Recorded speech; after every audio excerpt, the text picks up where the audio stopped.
boys. Hey, welcome to ClevelandMoto podcast number 486. Light 'em up, boys.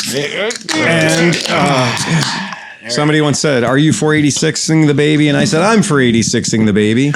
So here we are. And Mark says, sounds good. Good, excellent, fantastic, beautiful, beautiful baby. Sounds like McElfresh got some delay going on his box, but we're that's fine. live. We'll suffer. We'll suffer through it. We've been through more. Yes. We've been through more with less. I can always tell you that. It's winter. It's Cleveland. I know a lot of us aren't doing any riding. Anybody ride any motorcycles this week? Negative. Anyone? Nope. I rode my quad runner for about 40 minutes yesterday. Hey, all right. There you go. I spun donuts and ripped up the compound as much as I could. Perfect. I have an 8 a.m. appointment with my pond. 2 inches of snow. And how's the pond It's like looking, 38 Steve? out there right now, right? It is amazing because like we had 4 days of just cold with no snow. Right. So it's a sheet of glass. completely flat. It was 13 last night. Yeah, it was cold. But it's going to be 50 on Monday. Yeah, but tomorrow it's not. That's right. Yeah, that's I want to right. get my donuts in. Oh, you're going to get your donuts in? Oh, that ice is going to be super thin. Yeah. Yeah. Wear your life preserver. I will. You better strap a 2x4 to your ass. Not in it like normal. Just I have a sneaking suspicion you're going to have a very cold, very wet ass tomorrow. It's been frozen since last Monday. Oh, really? Oh yeah. It's there. So you think it's 4 inches thick then? At the least. lagoons out At of least. work. The lagoons out of work look like you could walk on. He stuck something in there and made sure it was 4 inches. Right. If you fell down face first. Twice. Yeah. Twice. Yeah, that's it. To our Patreon members out there, thank you very much. Dr. Wobstaqua, we talked about last week, absolutely bringing the fun, bringing the thunder. Lorenzo G, bringing the thunder. We love that stuff. Bronze Cole, hats off, baby. Just $5 a month wasn't enough for him. He had to go to the fucking legend level. Oh shit. So Beautiful. Bronze Cole, my friend, well played, sir. And now you get the jokes. Well played. Now you get the jokes. Yeah, And Tom's personal number. I've got one ready. That's right. So that's pretty amazing, man.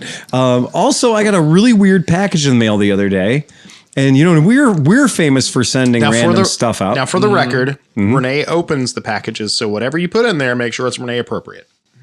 Oh, I don't think that's required at all. I'm just saying. No, not There's at a all. high level for Renee. That's true. Not even a little bit. Right? Yeah, you can't shock As her. sweet as Renee is, she's seen some shit. Well, she's been around She's Phil. been around Yes. Phil for a really long time.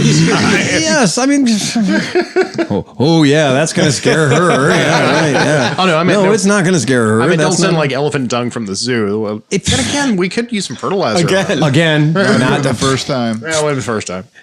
it's an 18-inch rubber dick, and it's got Throw it on the poo pile. on it. You know, Throw it on the pile. that's not. No. I think we have a box for those. Another one. Come on, guys. Oh look! It's going for the raffle prize for Pittsburgh. So that's one of those deals, and Oh, we got this box, and it Kenyon was just sent $20. Actually, I'm sorry? Mark Kenyon just sent $20 through YouTube. I didn't even know we could do that. Apparently, we can. And my he says, God. You see the comment? Yeah, it's for clay pigeons. He's funding clay pigeons. That's a good fund right there, we're getting because money. we have been using podcast money to Hey, shoot. I got the video up. Oh, you 1 did? minute before I got here. Oh yeah. I think you guys are going to dig it. Oh, that is badass. I put a little time into this one. Good. Well, you do have a touch, man. You do have a certain. Can I just say, the touch. people listening, if you Yeah. haven't subscribed to the channel, I get like 90% of the people watching it aren't subscribed, but I'm Right. getting all these fucking views. I know. And I'm like, Yeah, but you just, can't get subscriptions. Yeah, I'm like, I've just been make begging. the click. How hard is it to fucking click a button? I've been begging for 476 more subscribers for the past month. I got up 3 people. Yeah. 3 people. I've been begging for months But to try meanwhile, to crack. you look and the views are there. Yeah. And it's like just not Oh subscribed. no, we had 6,000 downloads of our podcast last week, Yeah. and I can't get 476 people to subscribe to YouTube. You know what? We're gonna Speaking need- of clay pigeons, when are we gonna get the video? I just He dumped it. Welcome to it's the up conversation, right Jack. now. What? We were talking Oh, about can we pause the podcast so I can watch the Are video? you a delay? I was paying attention to the phone. Okay, This that's dude fair. is- That's fair. Ready? Yeah. Okay, this is When you see this is this- the present. When you see this, Oh God. It's I ahead. don't want to do it. I want to make this big, beautiful splash. I really want to it in make front this of the big, beautiful camera. splash. Just don't hit the buttons. Don't hit the Okay. buttons. But I'm going to do it. All right, here we go. Oh God. Oh, let's just do it here. Oh God. Wow. Hey, look at that. Snacks. Taking all the pistachio. Okay, now that I got your Where attention, did this come from? I'm about to tell you where He's it been came talking from. about this. Jeez, where you been? All Are we right. sponsored by pistachios? These are good. Apparently, we're sponsored by Eric Tolton. And Dots. Eric, Dots, my man. looks Thank like you Dots. so much. Oh, and almonds. It's That's got a good everything. pile. Guys, it's a party pack. But I'm going to ask you this. This is the Miss Emma rule.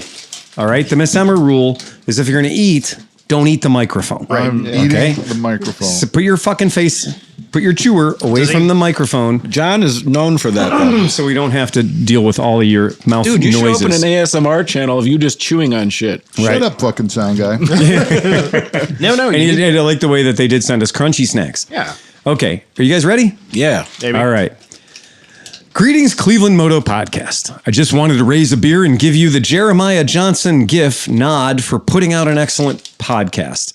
About 3 years ago, I had an apartment 5 minutes away from work, so I am a bit of a noob to the whole podcast platform. But now that I have an hour commute each way, podcasts have been a godsend. All I can say is at 59 years of age, I am definitely in your peer group. You guys do an exceptional job covering all things motorcycles. I have lived in metro Atlanta, Georgia, more or less since 1981. That's something. I am a European luxury car automotive technician with 41 years of automotive experience. Nice. One brand continuously since 1996 at a dealership capacity. The brand is not important. So he says. That's a guy who wants to keep his job. Right. Yeah. All right. The brand is not important. European describes enough. Lots of black plastic parts under the hood these days and HV battery cell modules for the cherry on top. Must All be right. BMW. I get into wrenching cars because I was told by a Yamaha dealer tech, two-stroke cylinder porting guru, don't wrench on bikes for a living when I was only 15 years old. Oh, you met Dean. I was just thinking the exact same things from that part of the world. A two-stroke guru. Yeah, okay, I gotcha. In the end, I don't think I made the right choice one way or the other. I should have continued college or gone into the military. I should have opened my own car repair shop 20 years ago. Woulda, coulda, shoulda. What you guys do with this podcast is you remind me when it was possible to know everyone in the motorcycle community in your area. All kinds of motorcycle riders, racers of all ages, the dealership owners and employees. I got a pretty good taste of that from childhood until the population explosion where I now reside. When I was a kid, I thought every guy that owned a motorcycle shop was a grouchy asshole.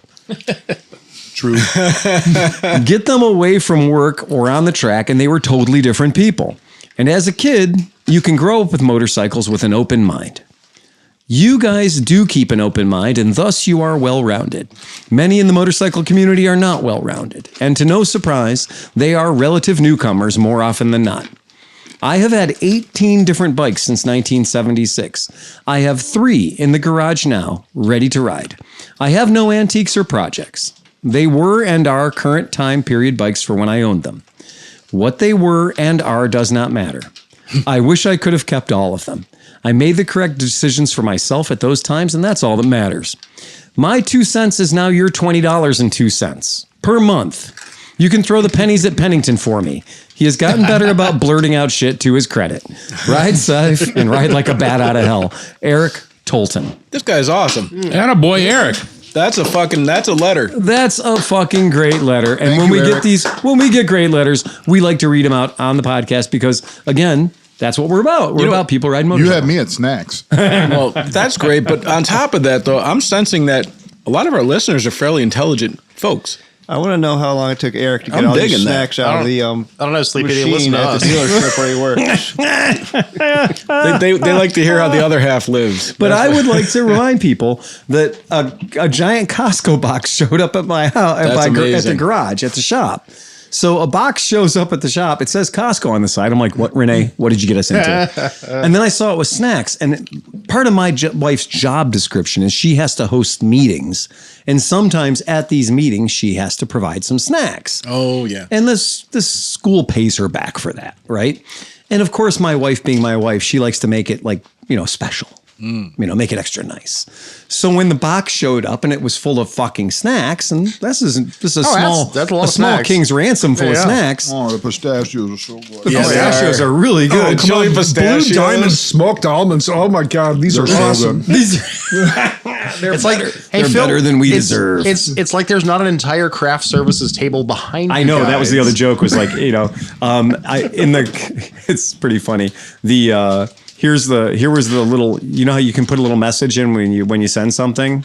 It says, "Give these to Tom to stock the podcast cellar." Smith looked like he was scrounging a little bit for a snack last week, I was. That's true. and it's true because Becky and Tom weren't here. Yeah. So our craft services table was got empty. to the bottom of that Utz party mix, and it got. Oh, I know. It's starting to get a little stale, and like 20 million hands have been in there. Phil knows where the kitchen is upstairs. look. There's the top of the fridge is covered in. The only thing I did was feed the cat. That was it. Okay, but I think it's funny that We almost shot the cat.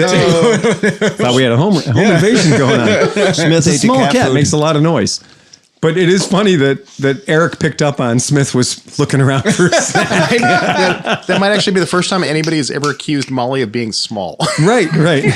Chris was getting a bit peckish. Peckish. But I wanted to read that out because Eric took such a nice time. Yeah, big thanks again, Eric. Thank you. Good job, man. Oh, yeah, no Fucking kidding. Rocking the free world, buddy. I We love really you. enjoy those emails, man. Yeah. Those I are do too. good, I get a man. big kick out of the good. out of that. It's always good to get feedback from people that It really that, is. that listen to us and go, "You guys aren't so shitty." You're right. You don't suck as bad as we thought you would. Yeah. Did you say that's- feedback or feedbags? Both. Feedbags work too. my You can friend. send us a bottle of bourbon, and we'll be kind of we'll be kind of happy about that, and we may take a sip.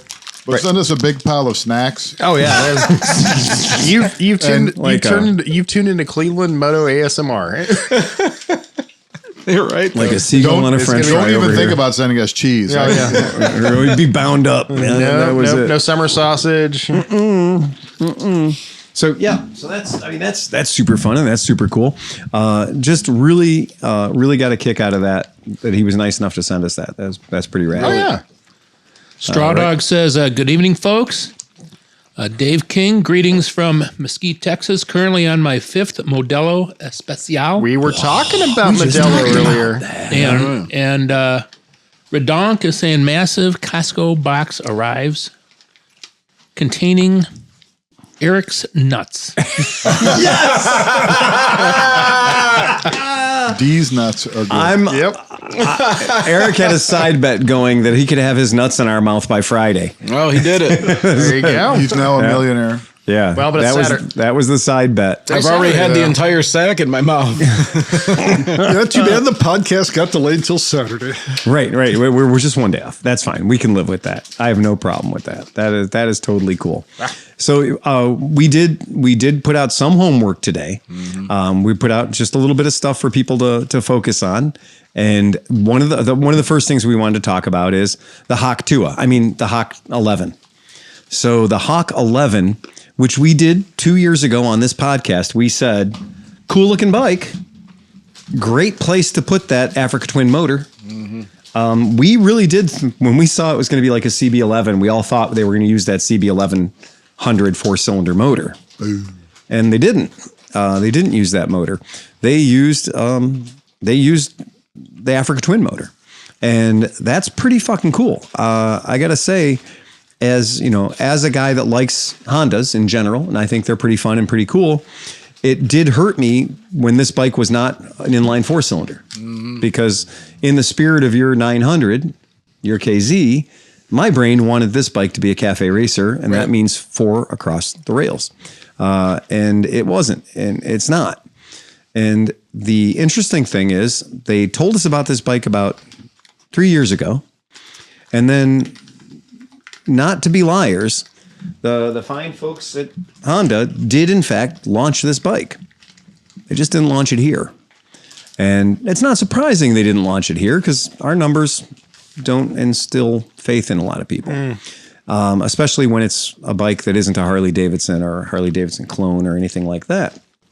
So it is the kind of thing that I'm happy that it's out and it is coming to America, or at least we have that on good authority. It's hard for us to say what's going to be happening in the future in this economy. Well, they snuck the DAX in like under the radar. So well, I think we here at this group we've been talking about the DAX for a long time. We've been talking about the DAX forever, but they kind of just went, oh, poof. It did end up in other markets. Yeah. And this bike ended up in the Thai market. It ended up in the Japanese market. Yeah. It ended up in the Indian market before it ended up here. Yeah. But this is not the one with the 156 horsepower, is it? Honestly, Sleepy, I can't tell. You're going to have to do your own research It's on Africa this. Twin. This is exactly 100. whatever horsepower your Africa Twin makes. It's like 100. Okay, so then it's not, because they were saying they're going to drop a super bike at some point with the 100. Whatever your Africa Twin does, Yeah, that's what this this does. Yeah. Because it's your Africa Twin with different bodywork. Sure. Different ergos. I guarantee it'll be a different fun-ass stuff. bike to ride. Oh, yeah. Well, here's the interesting thing, is when this thing first came out, it came out with a, you ain't never going to pull that shit off, sub $10,000 price tag when you converted the yen to the US dollar. And pretty much everybody on the planet all had one thing in common. They all said, there ain't no way you're ever going to make that shit happen in US dollars. But here's something to make you feel pretty good. This bike's stablemate, as you know, is the Rebel 1100. And the price that this bike is being sold in Japan is $9,930 odd dollars. The price that the Rebel is being sold in Japan is about $9,200, which is exactly the price that it's being sold for retail here in the United States. So unless they're planning on really screwing us on this particular bike, the price should carry through, because the yen to dollars conversion, Japanese market Rebel 1100 to US market Rebel 1100, it washes. It's only about 1% off. So this is not vaporware. This is a motorcycle you can buy in 11 different countries. I'll tell you what, I bet you it's pretty fun, because I think the Africa Twin with the 21-inch wheel hampers you with like really hammering through the turns. But I think it actually pulls through the turns better than the BMW I have. Like, that motor's torquey. It's torquey fun motor. for that kind of stuff. Yeah, torquey motor. Yeah. So I do think that, one, what do we know? Well, we know the motor family is EPA compliant. We know the motor family is NHTSA compliant. We know the chassis and the brakes and the suspension are already NHTSA compliant. And this is a bike that the Africa Twin and the Rebel 11 both sell in the United States with no problem. I have a question. Yeah. So if you have the Africa Twin motor and it's compliant, and it was a 1,000cc version, can you then punch it out, or do you have to get a whole Africa new? Twin, is the Africa Twin 108 too? Well, mine's 1,000. The new one's 1,100. So that's what I'm saying. Did they have to redo the whole NHTSA thing to go that extra 100 Probably cc's? not. So do you think that they could? Well, no, I don't need to give you a probably. They don't. Really? So if you make a minor alteration in the motor family, change something minor about the bore of the stroke, that's okay. That's going to be considered within a certain percentages. You don't have to go through full NHTSA qualification all over again. That's cool. Right. Because the motor family is still the motor family. Well, then, yeah. So if you have a 250cc and that you bump that bike to 300, then you're fine. So I bet you they changed something a little bit just to change the performance. Like, well, I mean, this is, we always joke. It's, the Africa Twin is probably tuned for bottom end, probably tuned for torque. Sure. On the bottom end. This might be tuned for giggle You talking to factor him, Chris? at 10,000, right? Straw Dog picked up a Janus. Ho, ho, really? A Janus. A Janus. He said, I guess I guess that at 65 years old, I've come back to small CC bike. First in 40 years, I picked up a Janus 250 Halcyon. Right. Cool. So I asked him, new or used, because there's quite a few of them. There's quite a few out there, yeah. And he says new. Right on. Yeah. Very cool. Well, he's got a direct line right now to the Janus specialist.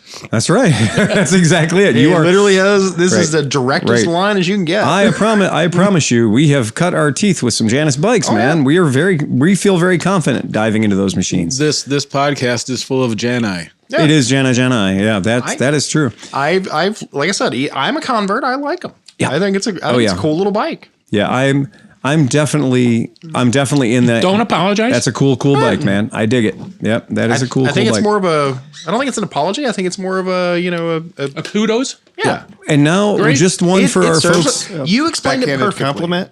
You explained it perfectly. It's the perfect little bike when you want to start a conversation in a group of people. Of old men. Like I said, I drove it less than 5 miles and I got stopped 3 times by people who were like, "What is that? It's the coolest thing ever." Oh yeah. I now, for my 2 cents, if anybody at Honda's listening, Yeah. red. Oh yeah. Oh yeah. You guys that has to be the quit with the horse shit. Quit dicking around. No. I don't care about dark blue. I don't care about charcoal gray. And gaudy ass red, Honda- white, and blue. 'Cause Honda they red, always white, do that is well, too. absolutely. I could Honda go red, red, white, and I- blue. I could also go white, just bright white. That's true too. Yep. Right? I get it. Not for Honda. I like white. Honda. How No, about? Excuse me. I can't. Wait a second. I can't remember the color. Oh, it's the blue CB750 color, but I want to. What's the right It's the candy sapphire blue. The candy sapphire blue with a gold stripe. Yeah. Oh, no. It should be that weird CB350 piss green. Okay. That cyber piss green.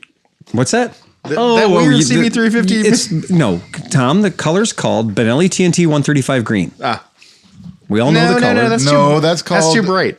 That's called Kawasaki Versys green. Oh, Kawasaki. Yeah, that weird metallic Honda green they had that was like literally like cyber piss green. You're correct. There were some of them. That was the 550 though. Or wasn't gold. Now the CB354 came in it. Yeah. it? Okay. Well, it doesn't matter because this is the color it should be. So we're not going to If get you're lost talking in about the the 354, That's the color I it like should that. be. I like Everyone that. else can just. Well, the black should be blue in the front though. Right. They And the already rim should be fucked that fucking up. gold. So, Yeah. all What right. the Right. fuck's wrong with that? This is workable. Yeah, I don't mind that. I'd take that. You said That's red, cool. I said white. I mean, bam, that's it right there. That's it right there, man. Yeah. Bickety bam.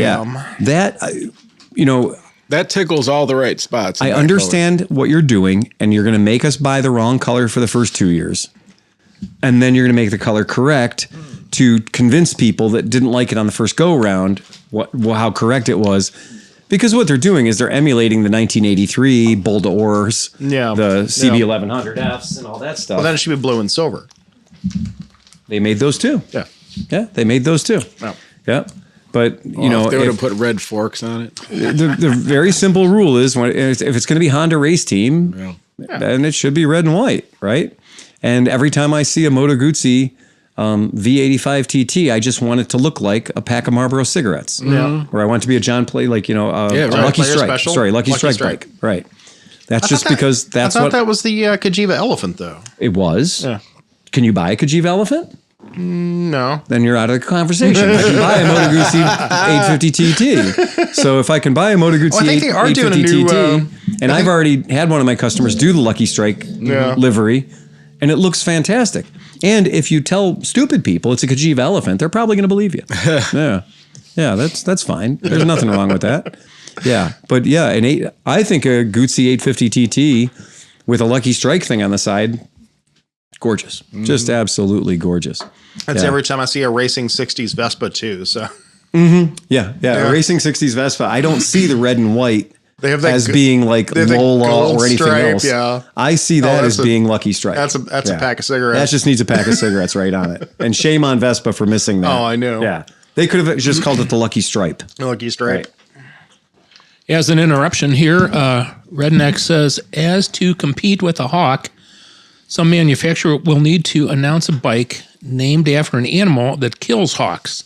They did. So we got an eagle or an owl coming. An eagle or an That's egret. Well, that's the Hayabusa. math here. Yeah. So the Hayabusa, Suzuki said, Honda has their Super Hawk.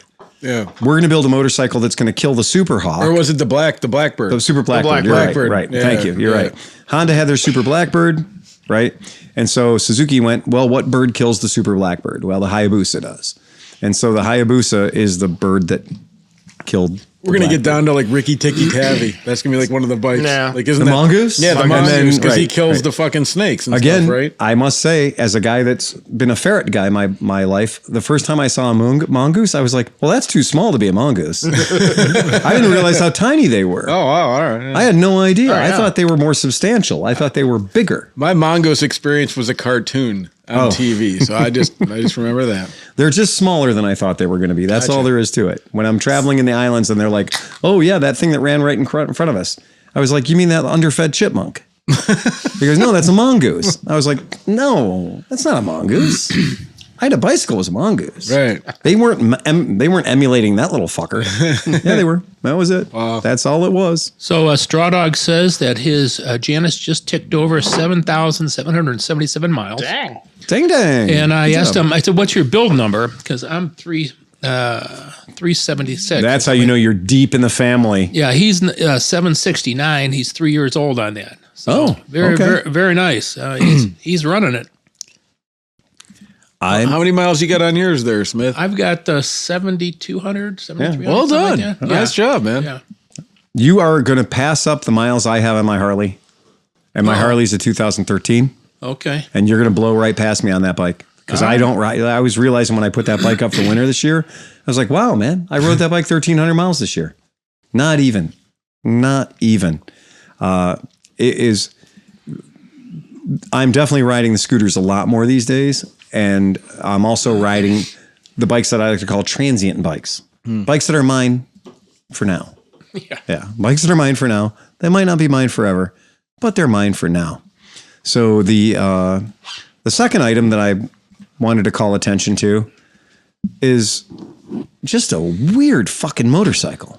And what in my opinion makes it weird is, and I'm not trying to give this company any publicity. They don't need any. They're doing quite well without me. Oh, yeah.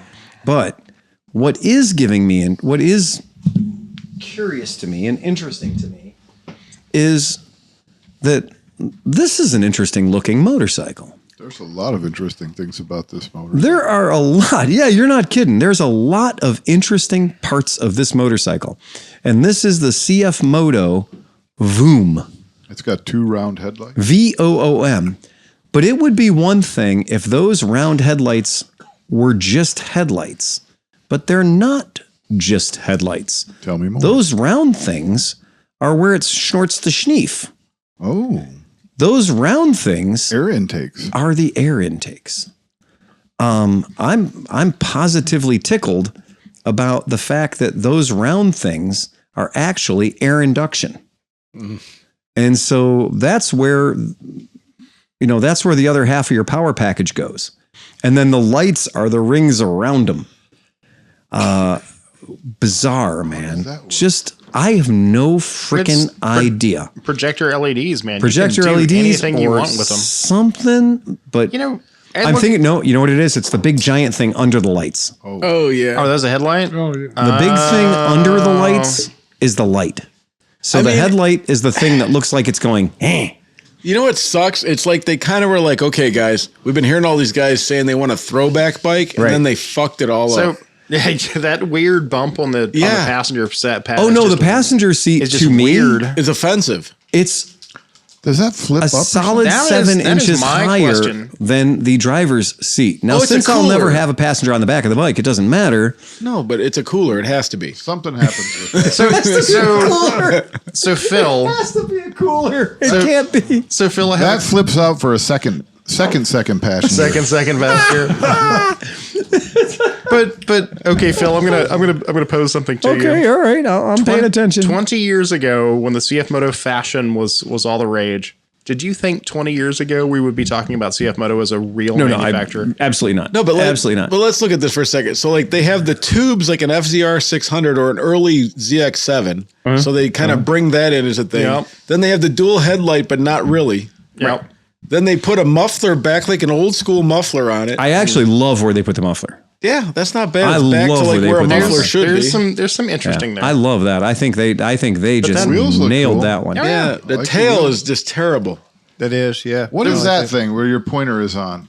Is that like a thing that you buy at the auto parts store to give yourself, the fake fender vent things? Let's look The at it a little Chrysler, closer. the M300 Yeah, they bar. just put a little piece of plastic chrome right there. I cannot tell you, but what I can tell you is holes on a Buick. Yeah. I don't hate this. There's enough retro happening there that I'm like, oh yeah, I like that. And I know that the headlights aren't headlights. I know they're air intakes because I can see the giant tubes going in to the airbox. yeah. And I know they're ram air or some sort of assisting you with trying to be potentially functional. This Potentially totally functional. looks like if the anime, like in 1996, if like, you were buying a new ZX7 and you were buying an anime comic book, this would be like the anime version of the ZX7. Yeah, it does look like a transformer because those rings in the front and there's like a mouth underneath of it. It looks like a screamy face. Yeah, and it the thing totally like does. unfold into like a skeleton or something. Now, here's my thing is that in a completely not Chinese thing to do. Yeah. And I mean, this is okay. If I told you this was a 500cc Chinese motorcycle, you would immediately tell me that it is either has 1 or 2 cylinders. Sure. Nobody would expect that it has 4 cylinders. Well, I saw the pipe. I see I was saying, I Right? see at least 3 pipes under there. Yeah. And that it's running a 63 mil bore and a 40 mil stroke. That is over square like a motherfucker. Okay. Wait, how many cc's is this? 500. Wow. And it's 78 Hurspers. John's like, Okay. And it's 430 pounds. So I did not see a 16 valve 4-cylinder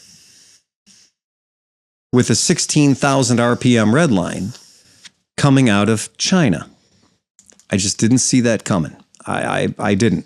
I thought they were kind of sticking into the 1-cylinder, 2-cylinder, 1-cylinder, 2-cylinder. I just wasn't thinking a high RPM, spinny, 16 valves.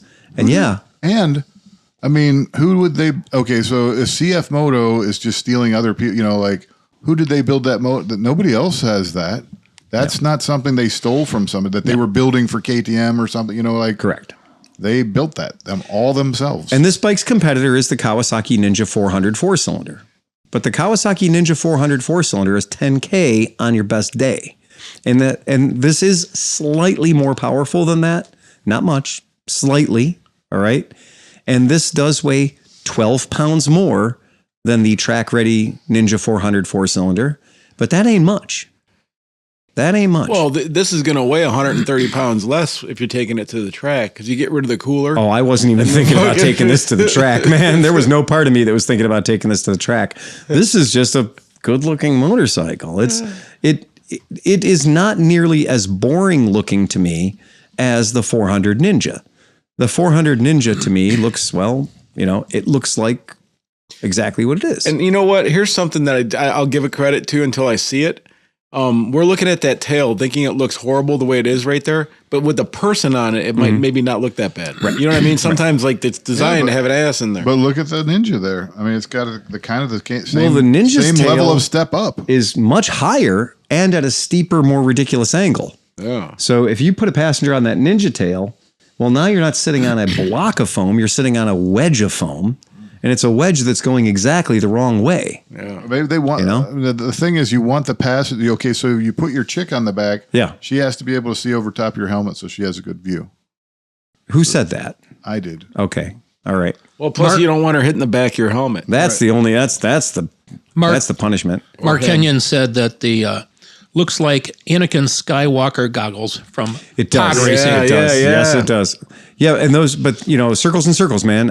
If you want my attention, you just got it. Peggy always headbutts me with her helmet and then yells at me for braking. You know what, Peggy? Next time we'll try not braking and see what happens. I have to brake them. I have to stop. What you can do is keep yourself from going kabap. Right. And I don't even yell at you. Right. You're yelling at me for headbutting me. I think the kabap is why Merritt kind of has said, you know what, I'm just not going to be on the back of the bike anymore. She's kind of, it's not my decision to not have Merritt on the back of the bike. It's kind of her decision. Sort of just the way she goes. Here's a better picture of the side for anybody who was interested. Brian Lewis says CF Moto also has a triple coming out as well. I think it's a 675-ish. That's true. And that's definitely something that's going to land. Let me make sure you guys get this picture at home so they can see it. There is a 675 triple coming out with a six. Yeah. With Are the they CF trying to Moto go tech. after Triumph with that? Oh yeah, absolutely. Was there a price teased on this one? There wasn't.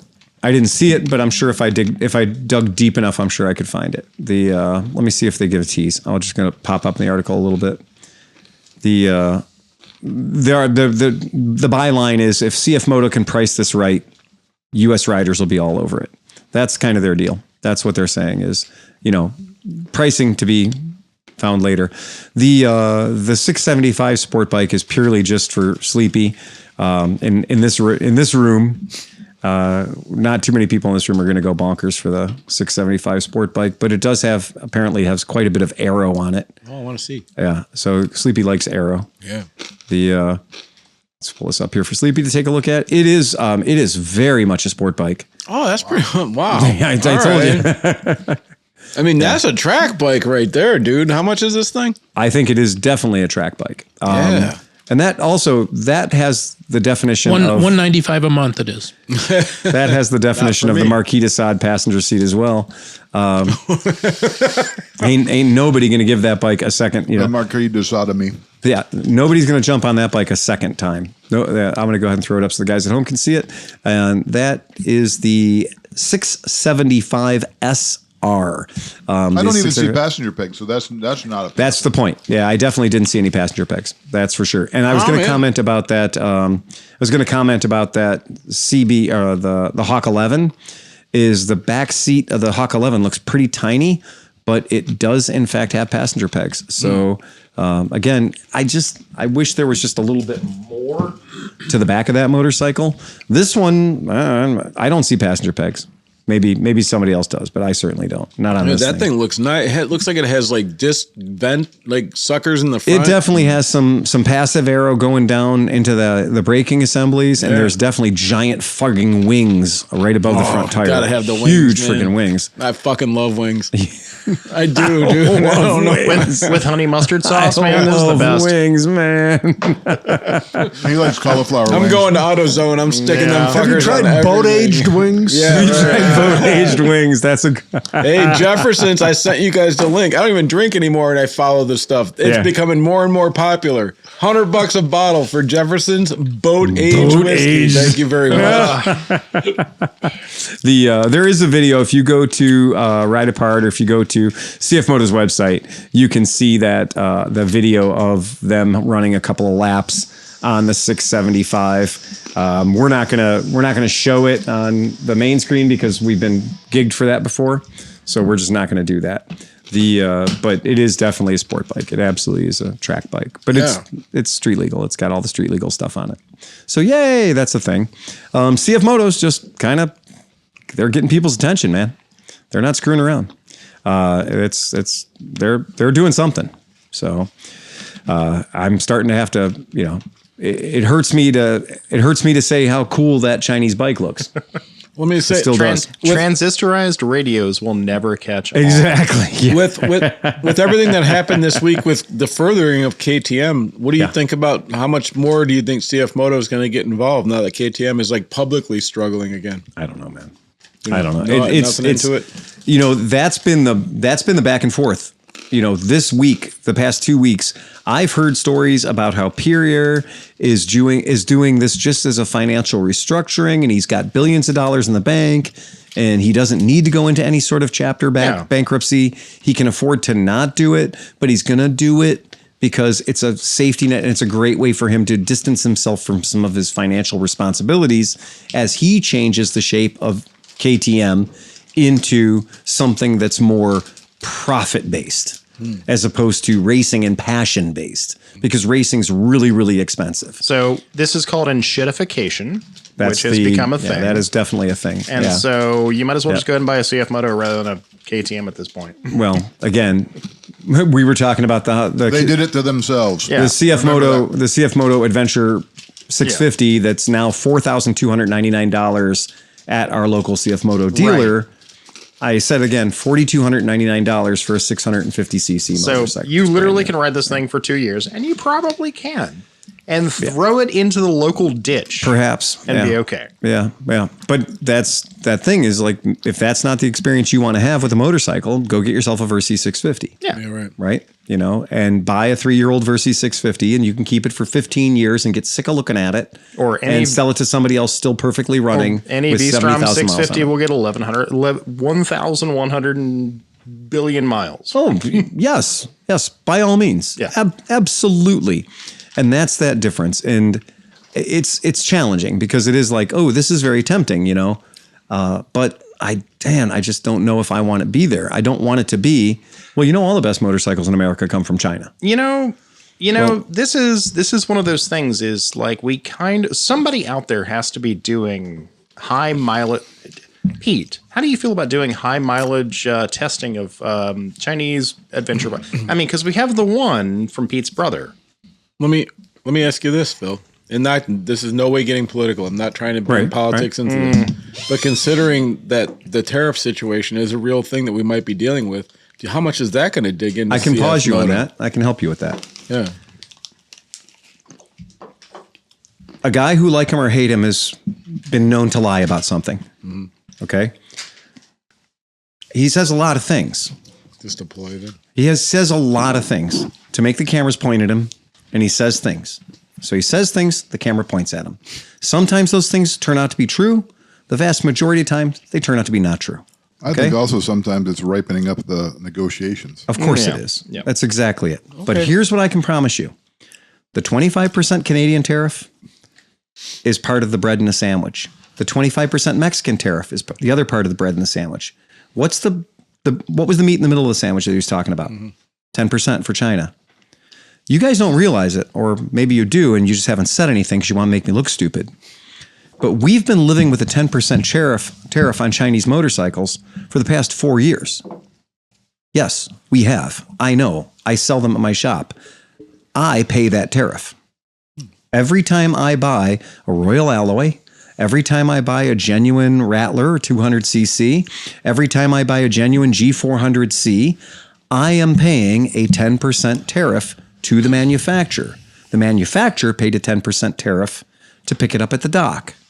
He's passing that price along to me, and I promise you all, I am passing it along to you. Right.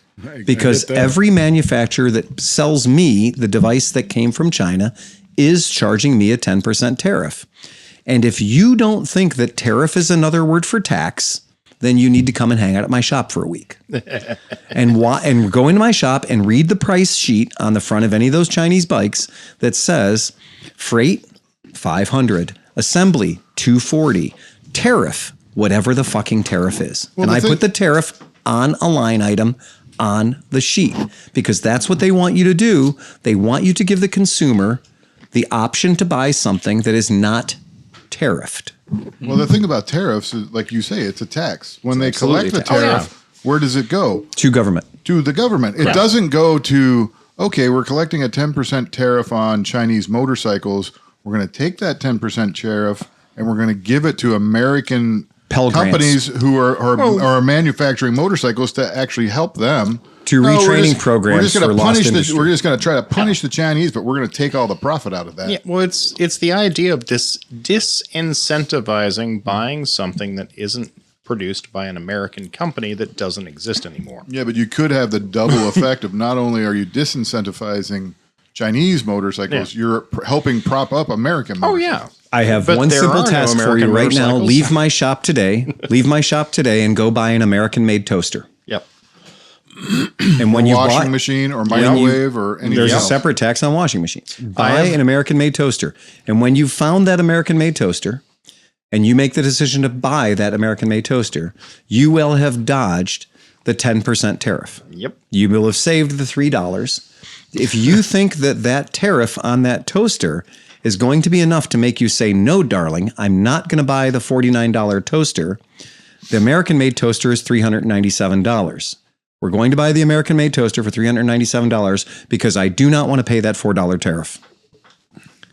And if you tell me that that's going to work and consumers going to do that, I'm going to laugh at you hard. Honey, we're just going to fix the old one. Well, that's the best thing. That is and you know what? That would be my answer if it ever could be.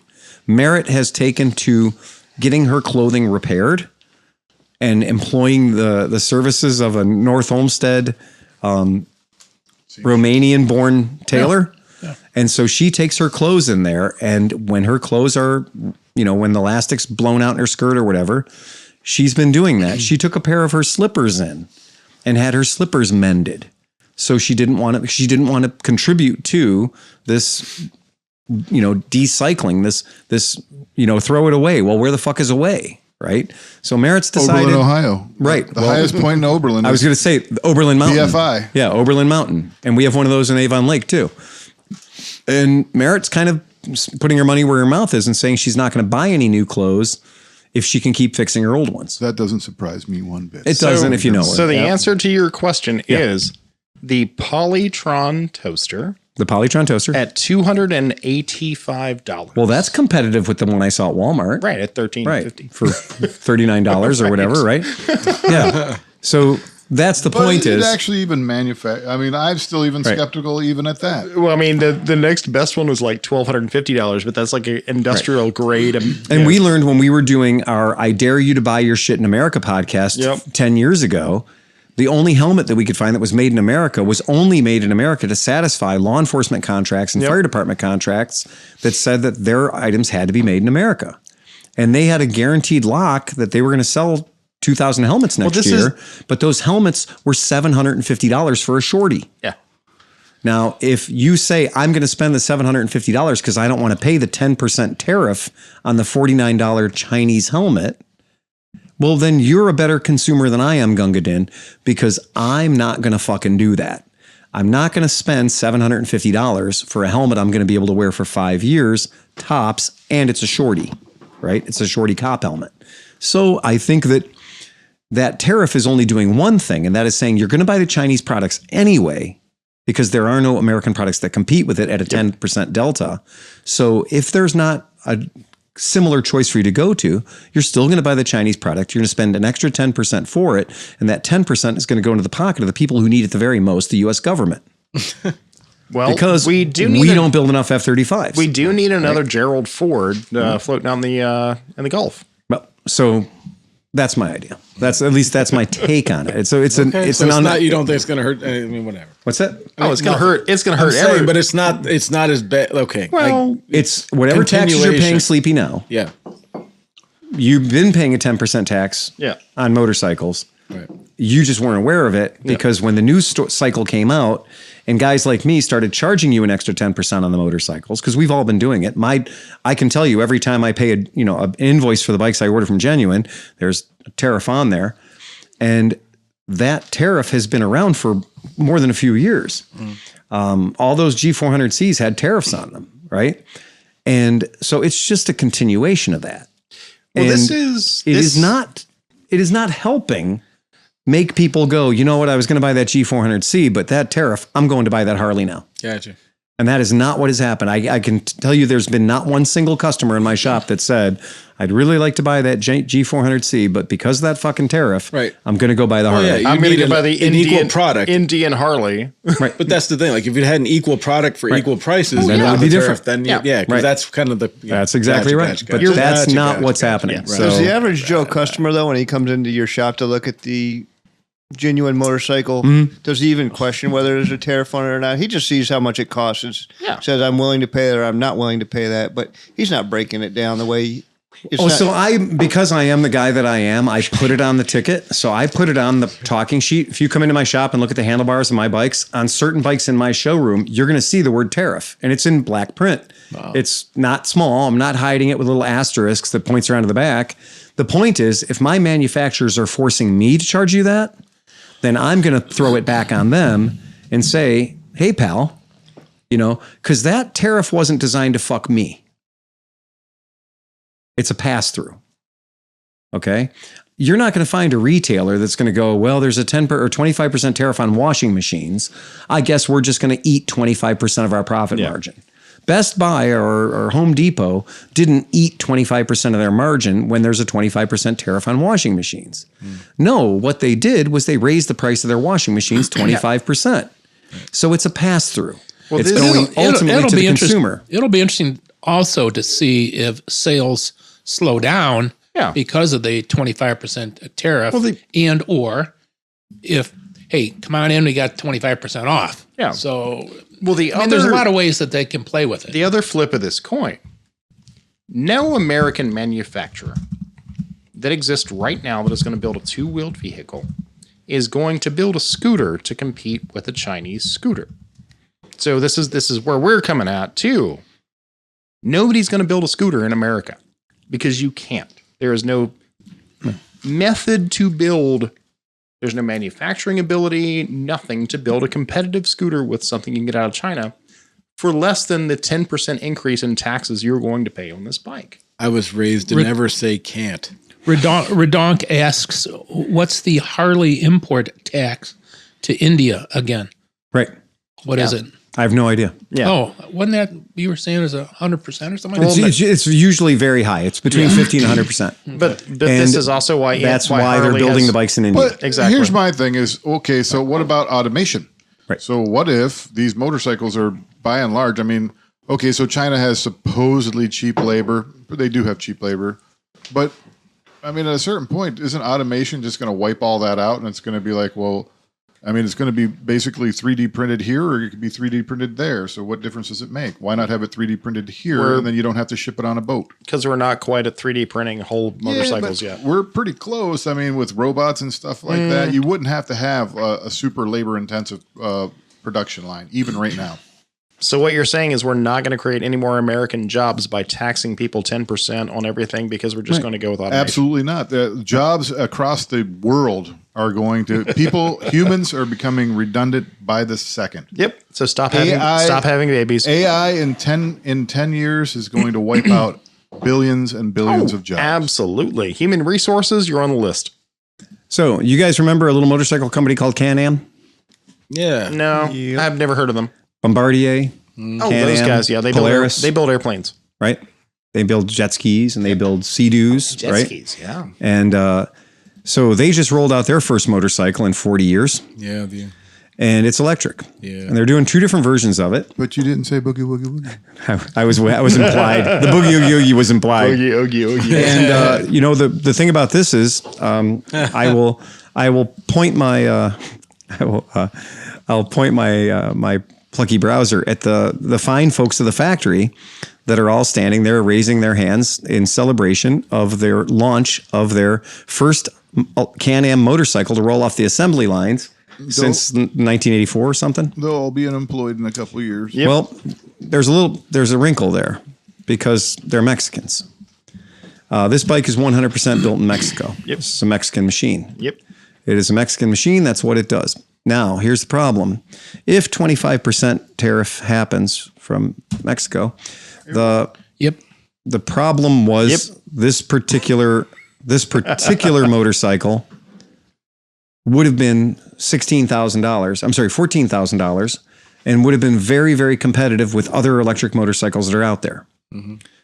The problem is you add a 25% tariff to this beast, and it's now $20,000. And it has ceased being financially competitive with other bikes that are in its category. So this bike then suffers a huge lack of competitiveness with a lot of its other products, the most of which, and I have to tell you, are Chinese. So you have a bike that at its $14,000 price point for its performance level and its range was pretty much normal, and that's standard what you'd expect to get for your 14K. The problem is you make this bike 20K, and now it costs twice as much as its Chinese competitor. And now we have a problem because this company, BRP, Polaris, Bombardier, Can-Am, that is a company that is an American, albeit Mexican or Canadian, depending on which of their facilities you're standing in, is now going to get beaten, at least in this market, by that tariff. They may thrive in other markets, but in this market, the consumer is going to say, fuck you, I'm going to save 10 grand and go buy the Chinese one that has exactly the same specs. So I might be stupid on this, but Go ahead. If you're a company that has a division in Mexico and a division here. Nope, not here, Canada. No, but I'm not saying whatever, but anybody. okay. But like, so would you be charged a tariff to move your own shit from one place to the other? Oh, damn. Damn. Oh, what's that about John Deere again getting Yeah. 100% tariff That's when they John move Deere. all their shit to Mexico? Yeah.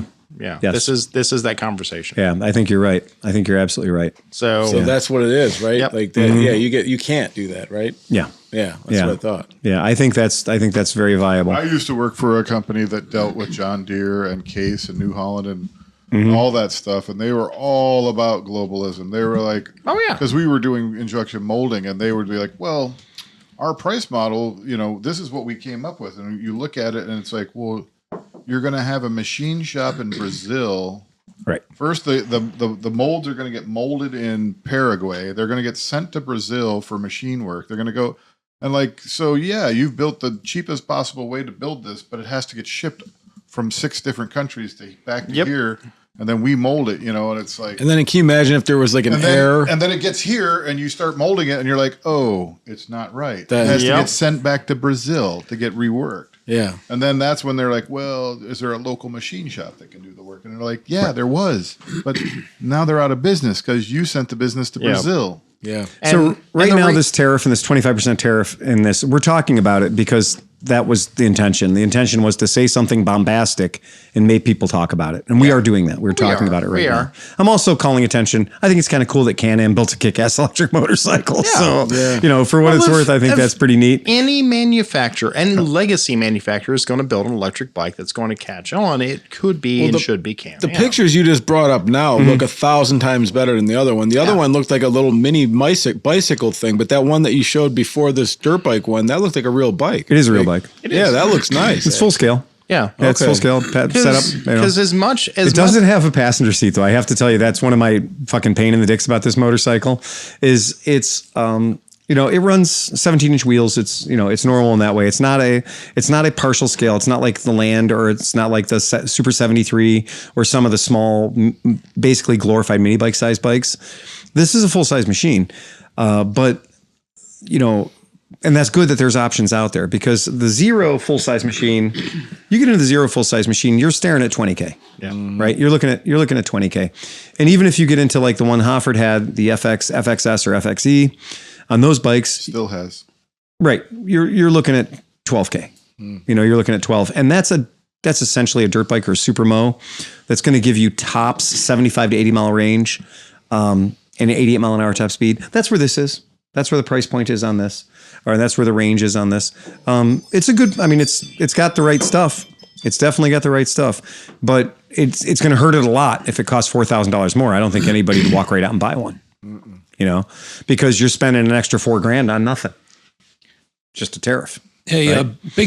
Big Ben asked, does the secret hotline number still work?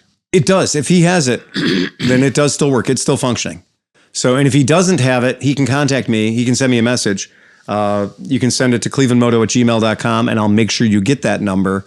We did change that number, but if you text me on that number, it will work, Ben. That hotline number is alive and well. Yeah. None of this would matter if we hadn't spent the past 40 years disassembling American manufacturing. Well, and somebody said it was going to hurt. Someday this is going to hurt you. Yeah. John Stossel, The Fleecing of America. Right. 30 years ago. Yeah. Somebody said this is going to hurt you. When this lands, it's going to hurt. Yeah. Was that 2020 or whatever? John Stossel. Well, Ross Perot basically said giant sucking sound. Giant sucking sound was the quote. that was the big quote. That was the quote of the day. And now it all sucks. All right. So who likes knobby tires? I do. I like knobby tires. I think knobby tires are super fun and interesting. Best thing I ever put on my buddy. I like knobby tires, and I like that knobby tire, and I also like Continental. So it gave me great concern. It gave me great concern when Continental had a bit of a problem with their TKC 80s and made a pretty big recall a little while ago, and nobody wants to hear that their tires are getting recalled, but I will say that I loved that news myself. What's that? I loved that news. Yeah, because certain people figured out a way to game that system. Well, I cornered the market on used TKC 80s. Takeoffs. I was getting them Craigslist. You're calling every dealer in the area, asking if they got any TKC 80s in their pile. Yes. Can I come and raid your dead tire pile and just count on there being some TKC 80s in there? So I didn't buy a tire for like 2 seasons. Now that all the blood's dry, Pete, can you explain to people at home what we're talking about? So the TKC 80, which is a stalwart of the adventure riding world, it's one of the OG tires. It was a DOT. Sure. It's basically a DOT knobby. And I would have to tell you, it is. You look at this thing and you're like, how can that be DOT? It's just a strikingly knobby tire. And they perform admirably well on the road. I mean, you're not going to like ride it like a super bike or anything, but they do grip on the road and they do decent enough off road, and it's the perfect balance of a tire at the cost of longevity. I never got more than. I think I might have got 3,500 out of a rear one time, but usually they were gone by 2,500. But if I'm going on a BDR type trip, I'll spoon on a brand new pair of them before I leave, and they do well. Getting to the trail, doing the trail, getting home. Yep. Yeah. And we took a set of these tires and completely put them on the wrong motorcycle.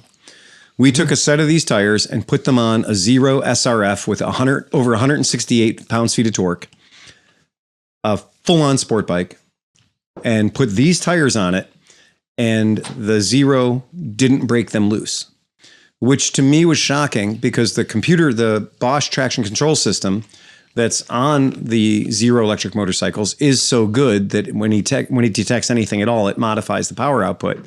So I was thinking, okay, well, the Bosch stability control system is doing its job very well.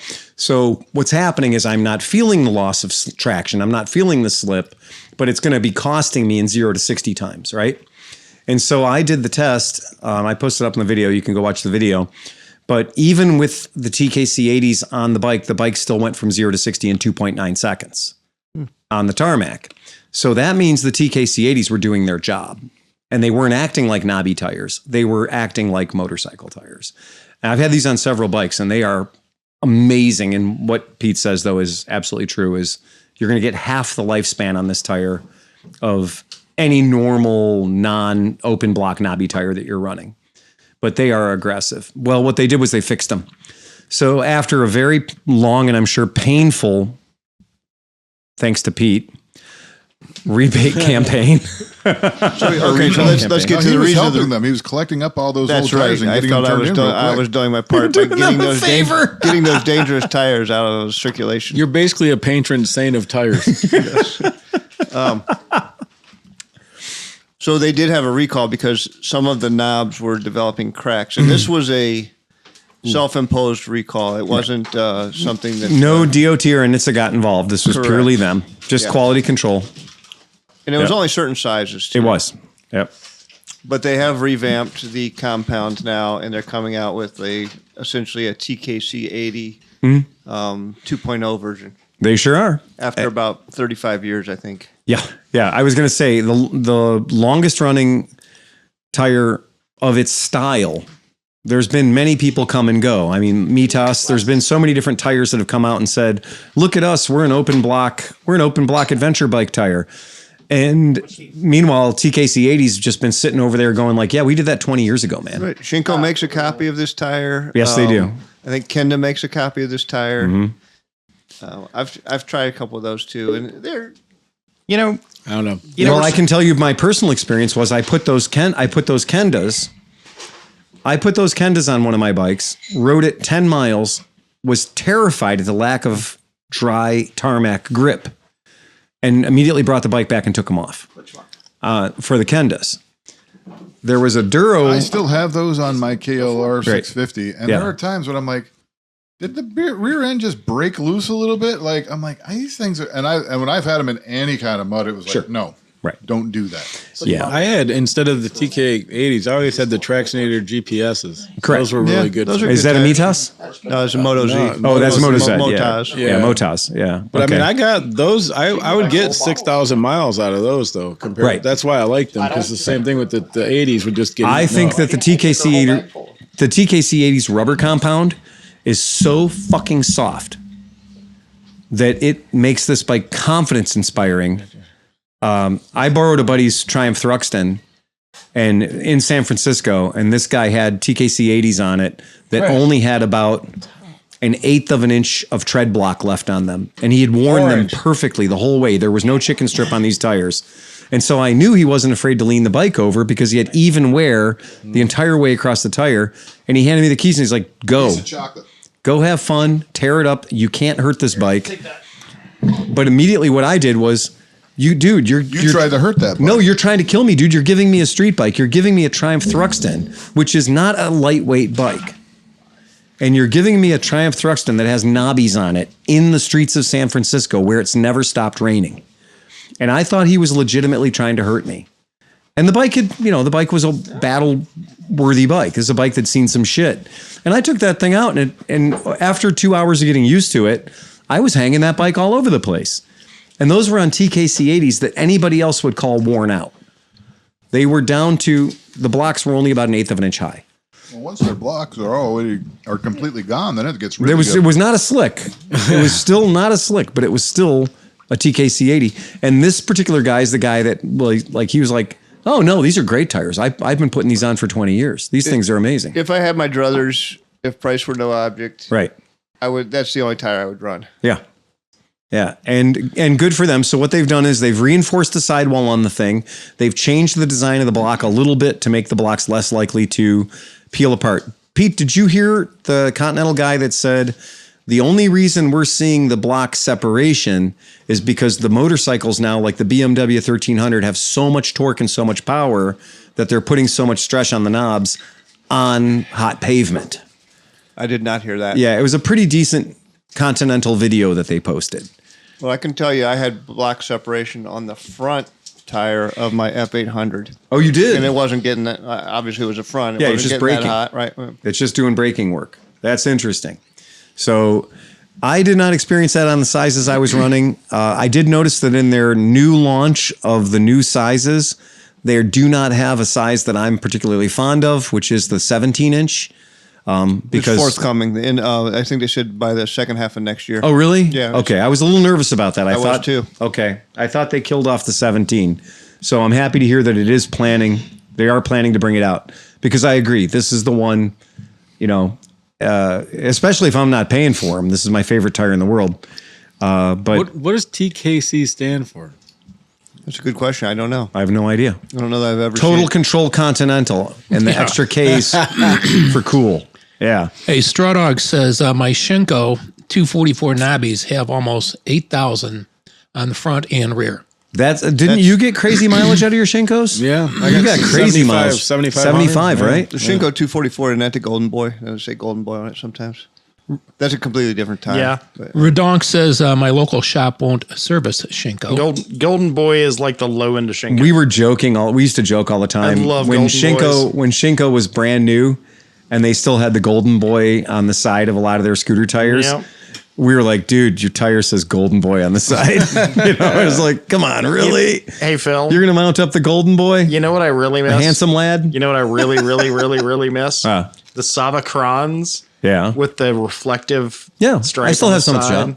I still have some at the shop. I loved those. God, it was a they good had tire. They had a half-inch white wall. Half-inch F-inch. white wall, but it was Scotch 3M reflective material. actually, Shinko makes that, and it's their copy of the TKC 80. I think it's the Shinko 804, maybe. Does it? Do they really? But you can Challenge accepted. Oh, it was the best get it, you tire can get it ever. either with or without the reflective. I love it. The reflective was a great And then idea. the 7, I've had the Shinko 705s. Those are good. I think that's what's on my Africa Twin right now that I'm going to be changing soon. I love that idea. 705s are The pretty good, reflective too. stripe that Shinko put on those things, you could see it 17 miles away. And it looked cool. Look, your bike looked like a Tron light cycle. When you're going down the road, wow, it looked sharp. Oh, yeah. It looked neat. Yeah. Plus the safety factor of cars that are coming from your side to kill you. You got a lot of illumination coming at them. Yep. It was really neat. Brett Cronin says shit working down here in NZ, New Zealand. New Zealand, yeah. Come on now, Yeah. New Zealand. I like it. Neuseeland. Yeah.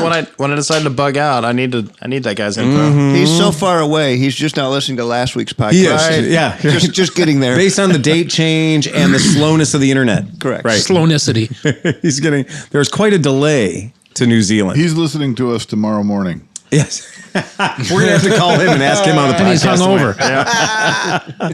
Yeah, but it's all upside down for him. And so it's tough. every time we mention horsepower, the reality is he has to do translate it to math. sheep. We're swirling. No, he does kilowatts, which is No, to sheep. 0.75. No, we're sheep. swirling the wrong way for him. Horse to sheep. Sheep power. Sheep power. Yeah, sheep power. How many Yeah. sheep?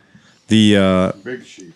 I think that's super cool. I'm glad to have listeners in New Zealand. That's pretty rad, man. Or at least somebody who's even watching us on video No right now, kidding. which is even better. Because it's like How it's fucking like, cool what that it, is. 3 a.m. there. I don't. You can't even do who that. knows? I think they're I can't do that 12 math. hours different. Yeah. maybe. I was just asking if the clocks went backwards. The Like clocks do 1, go 2, backwards. 3, 4, 5. Yeah. So Mark Kendon says Shinko bought Yokohama molds. Did they really? That's what he's saying. Mark Kenyon. Wow. Shinko bought Yokohama molds. Yeah. Well, we must verify, but we'll take the word. Thank God they didn't buy Yoko Ono mode. Yeah. Can you imagine that? A tire that screamed at you every time it rotated? We've had a few at the shop and made some pretty bad noises. I'll In, tell you in that. related tire news, I lost my train of thought here. Dunlop is shutting down their Yes. Buffalo tire. We want to talk about that. We were headed there. Yeah, we're going to talk about that. So it is true. Yeah, Dunlop North America, which, you know, we sell a lot of, for a long time, Well, we've sold a lot of Dunlop We're tires. waiting on a set of 404s right now. We are. And I'm one of these guys that when I have the opportunity to sell an American-made product, I will lean heavy into that. And Dunlop has always been there for me. And so as over the years, Dunlop has had more and more and more of their various different tire models no longer made in the United States. But a few years ago, Dunlop, didn't they say Dunlop was partnered with Goodyear? Was that the team up? I can't remember the team up. They're partnered with a massive tire manufacturer in the United States. So they're making more than just motorcycle tires. Dunlop is not just motorcycle tires. But the fact that they had a lot of their models and a lot of their model tires in the motorcycle industry were made in the USA. And sometimes it would surprise me. I'd order a tire in that was budget priced. I'd pull the tire out of the box and holy shit, it says made in America on it. That's kind of a nice surprise. Yep. Especially when their pricing on the pricing on their tires was usually pretty friendly, right? The Dunlop, really what we were dealing with, the Dunlops weren't any more expensive than a lot of their Slovenian because there's no tariff or they're Taiwan competitors. And right? if I'm not mistaken, Harley Davidson's the tires that are always marked Harley Davidson on the side, I thought those were Dunlops they are. too. Yep. And there's a trick with that. I can help you guys break down the code.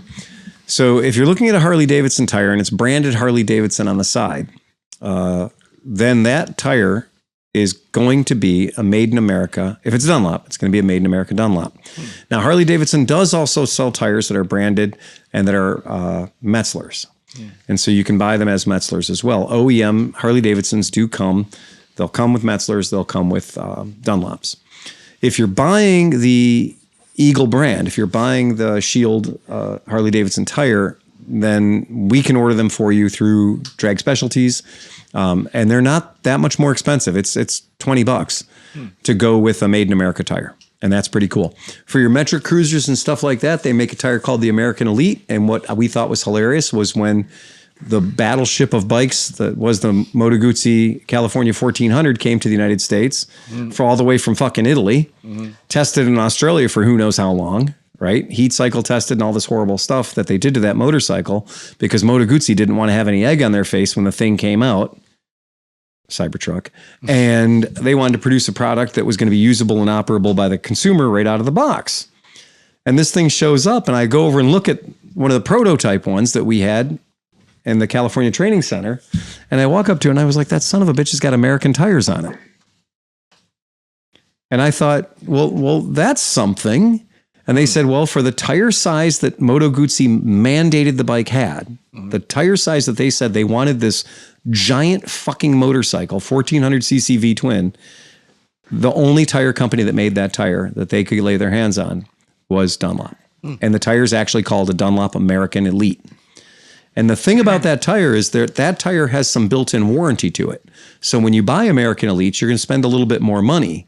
But that tire has a replacement warranty from the factory that you can't not buy. It's just part of buying that tire. And they do stand behind those tires. We've had some customers. What kind of mileage are they? What's that? What kind of mileage are they? So I've seen our customers with the Cali 1400s put between 11 and 13,000 miles on a back tire. That's a heavy bike. It's a very heavy bike and it's got a lot of torque. Yeah. I've also seen some tires come in at 7,000 miles that look shagged out. Sport mode can be a bit addictive. And in that sport mode, I can tell you, it will turn that back tire into a giant Sharpie marker pretty quickly. I can testify to that when you put it in sport mode, it's very easy to paint stripes on the road. That bike likes to move out. So, but if you're tender on it and you just go in straight lines, I think that back tire lasts you a really long time. The good news is they are fucking easy to mount.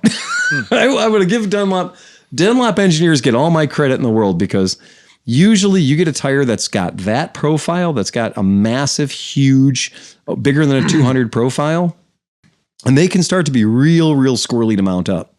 And these Dunlops go on predictably. They go on the same way every single time. I'll say the same thing for the TKC 80s. That's Yes. an easy mounting tire. They mount real easy. TKC 80s are completely predictable. And I can say the exact opposite for the Tractionator GPS. Yes. Those things are horrible. Worst 3 hours of my life was when that guy brought in that GTS, and he had that freaking Tractionator on it. Yeah. Or no, it was a big V-Strom. Yeah. And he brought that thing in, and it looked exactly like a tractor tire. It was square. Yeah. And it had like chevrons in it that were so agricultural. I'd never seen anything like that. I fought with that thing for over an hour and a half to get it off the rim. And then I fought with it for an hour and a half to get the new one on the rim. Oh yeah, I'm cutting mine off. Oh my God, I don't man. think I'm going to try to get I should have it off. I should have cut it off. Yeah. Yeah. Why so hard? Because they're hard. Yeah. They're hard. Dude, he nailed it. Like as it wears There's no down, give. It as becomes it wears square. down, it really my tire, my Africa Twin right now looks like this from the sides and back, but it's still in that corner is all rubber.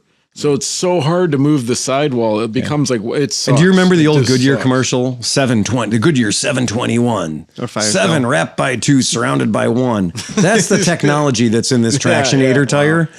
When I got that freaking thing off the rim finally, and I'm cursing and my fingers are bleeding and my tire machine is sweating, and I'm sitting over there and I'm like, I used like 4 spoons with the tire machine to get this thing So you unloaded. say they're cast iron steel belted? Yeah.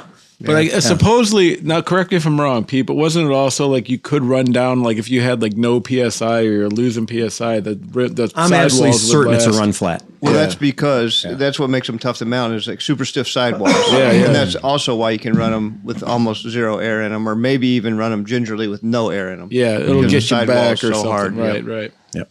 But yeah, man, fuck. I remember I was trying to, because like usually the back I could never get on by myself. I'd have to get help, you know. But the fronts, the 21 inch, usually 21, you know, that's a big tire, man. You could pop those on with a couple of spoons. Oh, yeah. I think I launched a spoon. This is when I was in Cleveland Heights. I launched it over my thing, like into the neighbor's yard, like so far away. That thing was so tight, unbelievable. It is. It's really tough. That Dunlop is stopping that, right? That plant in Buffalo, that plant in New York made all of their Superbike tires. They were also making the Trail Max Mission there. That's right. Trail Max Mission was made there. That's exactly right. The OEM Harley tires. That's where those were made. Are they moving it somewhere, or are they just stopping production? Well, Dunlop is owned by Sumitomo. Okay. Sumitomo is Dunlop. Okay. So Sumitomo is not going anywhere. Sumitomo has been around for a really goddamn long time. But what is, they've got Japanese factories, they've got forever, right? But the thing is, what they're saying is the Tonawanda, Buffalo, New York tire factory is closing. That's, I think, 1,400 jobs. So, or 1,500 jobs, it says, 1,500 jobs. So the plant doesn't just do motorcycle tires. It does car tires, large truck tires, and medium truck tires as well. So it's a lot of people and it's a lot of tires. And it does suck to lose that. That's just all there is to it. So it's too bad, because I do like that. And I always like that element of the, like you said, the Mission's another tire. That's a cool tire. And, we love the fact that it's an American-made product. So, Hey, Robert says Continental recall was more than the TKC 80s. no, it was bunch tires, right? He says, I had a set of Street Attacks recalled at the same time. That's right. Yeah. I can't tell you off the top of my head what all the models were that were covered in that recall, but it wasn't all for the exact same problem. It wasn't a carcass problem. It wasn't a tire composition problem. It wasn't a manufacturing blem. It was literally, there was the knobby problem with the TKC, and there was like another thing. But I know the TKC one was voluntary. It was never an actual government mandated recall. It was something that Continental decided to do for quality control. But I give them credit for doing that. That's pretty cool. We certainly appreciate that. If nobody else does, we think that's cool. That's pretty rad. Anybody else got anything else? So Redonk kicked us $5. Get out of here. So we got more money coming in from the YouTube. Dude, Oh that's my ridiculous. That is redonkulous. And Redonk is also tapping out. Yeah, you tapped out. I didn't even know you could do that. So that's great that people are doing that. That's super fun. So now we got to figure out how to get the money away from YouTube. No, you don't. You just leave it there. It's forever. It's their money now. Those are it's their YouTube coin. That's now YouTube coin. Okay. That's phantom currency. This is how Sleepy buys. It's only good on the dark web. Right. Right. Yeah, that's the only place you can spend that money. As far as my immediate plans are going, we're going to have decent weather on Monday. So like Monday, it's going to rain all day, 50 degrees and rain all day, which just means the salt's going away is all that means. Yeah. So that's nice. I might be able to get some stuff into the warehouse, and because I refuse to ride a motorcycle on salty earth. I'm with you on that. Yep. I will not ride a motorcycle on salty asphalt. There's a reason why I bought the Civic, which is because I did not Sacrificial want car. my Honda Element, which grew up in the South, to experience salted roads. There's no way in the world. There's absolutely no way. And I probably won't be able to get a fluid film party together this year. We'll see how it goes between the raindrops, but You missed it, bro. I think I missed it. So we'll see what happens on Monday, but unless it's just, super balmy and awesome, At this point, you really would have to hose the cars off just to get the rust off. that's kind of where, there was one year that the snow snuck in on us early before we could get the salt was down before we could do the fluid film. And we just told people, wash your cars, like spend the extra $10 and get the undercarriage wash before you bring them into the shop, bring them over to the house, and we'll go from there. I do have 5 gallons of fluid film just sitting Problem there. is, you got to get from there to your house. That's and get more right. Salt on. You got to it's get like- from the car wash to my house without getting salty. It's like that scene in Ant-Man where they're talking about the undercarriage Yeah. wash, and you never pop for that unless You you're up never north. pop for that. Here you pop. In this for case, it. you pop for it. But the fluid film's supposed to last for 2 years, so that's us doing it every year was a bit of overkill. Renee anyway, is going to be so disappointed. We had a discussion about that today. loves She that. loves fluid film party. Yeah, Renee actually does look forward to fluid film I party. think she considers it a spa day because her skin gets completely Oh, soft yeah. from all the stuff. So like, Because that's like lamb oil or something. It's something weird. It is a sheep byproduct. Yeah. We call it what it is. It's Yeah. a byproduct of the wool It's industry. lamb squeezins. dude, I got all my calluses on my guitar hand fucking healed last year. And I was like, God damn it, what the hell's going on? So what Sleepy's saying is we need a fluid film party so that he gets his spa day. I was listening to some long haul motorcycle riders on one of the other podcasts the other day, and they were talking about the best kind of seat for your long distance riding motorcycle. And these are 3 different people with 3 different opinions, and I know one of them. And they one thing that they all agreed on was a sheepskin. Yeah. They all agreed to sheepskin. And then I heard the thing was, but you got to be careful, because if your sheepskin has been washed, if it's a clean sheepskin, then it has no lanolin in it. Yeah. And so then it will not repel any moisture. When the rain hits it, it will turn into a 20-pound sponge. Yep.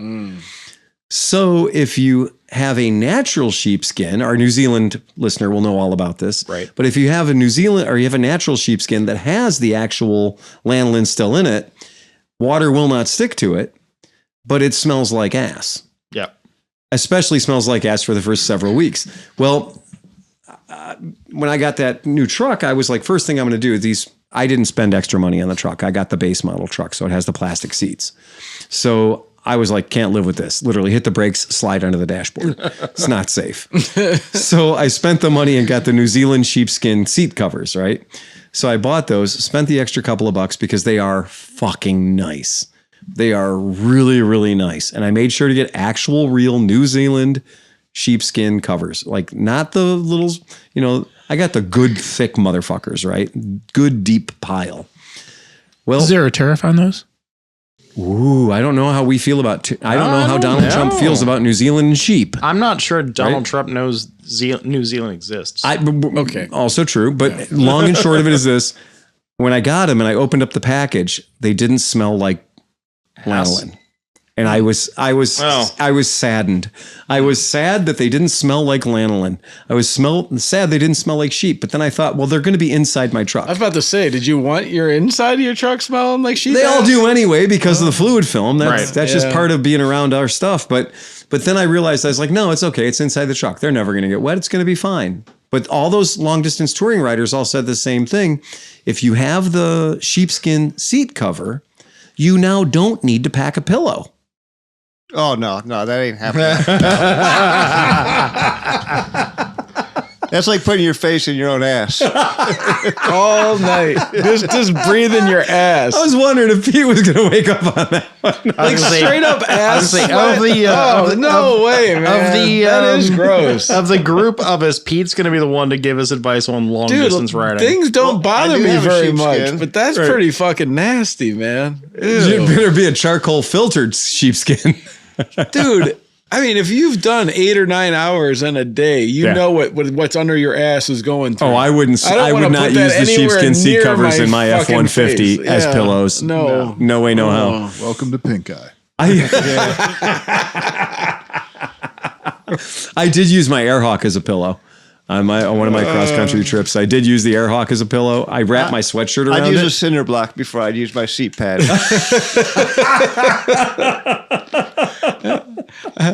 The legend of his ass When precedes you guys went him. cross country, you just slept in a circle. You just put your head on his feet and his head on Pete's feet, and it just went in a circle. Or Tim's feet. It just went in just do a chain. Like sleeping around the campfire. And when one guy wakes up, you all wake up. Roll over. Yeah, roll. Hey, speaking of Tim, how's Tim's foot doing? I just saw him this week. I went over there to help him put the snowplow on his four-wheeler and stuff, and spent the afternoon in his garage. And he's actually done pretty well. The swelling's gone down almost completely. He's still in some discomfort in a walking cast, but he's there's light at the end of the tunnel. The good. only thing I can think of when you said that is it's been swell, but the swelling's gone. Right. Did he get the rod and the screws? Did he get the... I think he got a plate and some screws. got a plate and I some don't think he screws? got a rod on Okay. the top of the tib or Yeah. fib, whatever it was. But no, put the rod where the bone marrow used to be. no, he didn't get that. didn't get that? No. Yeah. I still think it was the best thing that ever could have happened to me. Like, it worked. And I was right back to racing. Like, that rod ain't going to break. Yeah. So that rod's dramatically stronger than the bones around it. Well, that's what my hip. I'm always worried about stuff because I'm not worried about the hip breaking. It's Right. like if that rod, it'll go right through this other part of my Yeah, it was right. bad thing. It's no good anyway you slice No. it. And you got to make sure people with MRIs are very much aware of that situation. Yeah. Yeah, that's the... Can you imagine that? I've seen how far it'll pull an office chair. It's Oh, terrifying. dude. Yeah. Eee. Yeah. I don't even want to think about it. Like you go into an MRI, you forget to tell them that you got metal in your body. And then the metal finds its way out of your body in the fastest way possible. That sounds awful. Oh, Does that stuff light up on a TSA X-ray? It does, but so it depends on what it is. So when I'm going through the scanner, and I've looked over at the side, it's very clear. It shows an outline. It shows the implants.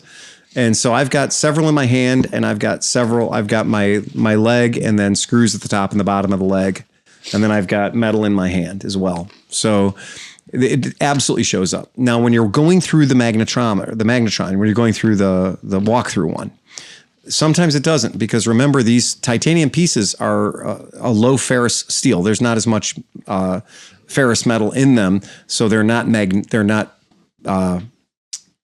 identifiable by magnetron, right? So, that's the joke, is the more ferrous, the more iron oxide that is in a metal, the more magnetic it is. So if you walk up with a kitchen magnet, a magnet off your fridge, it sticks to your fridge really great. Put it on your friend's high quality stainless steel fridge and it doesn't stick. Put it on a Tesla Cybertruck and it sticks. That tells you the quality of the stainless in the Cybertruck is not very good. It's stainless, but that just means it stains less.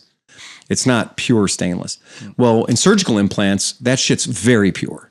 So you're not going to have a high magnetism to those items. So sometimes the hardware will set off the detector. When they're doing the body scanner one, those are generally turned up pretty high. So when they're doing like the Garrett body scan, it always sings and makes noise for that. But there are, it's funny, like the Cedar Point, they turn those down enough. Some courthouses and stuff, I can just, if I walk through them fast, especially.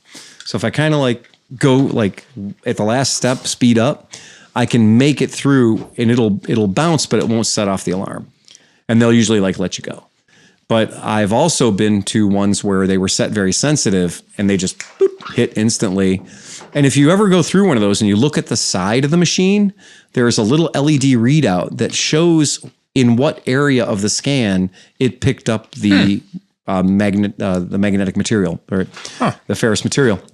So it's funny when you watch the people going in front of you and you see the lady going through and you know she's going to fuck your line up because she's got a necklace on and some earrings because she just doesn't know how to fly, right?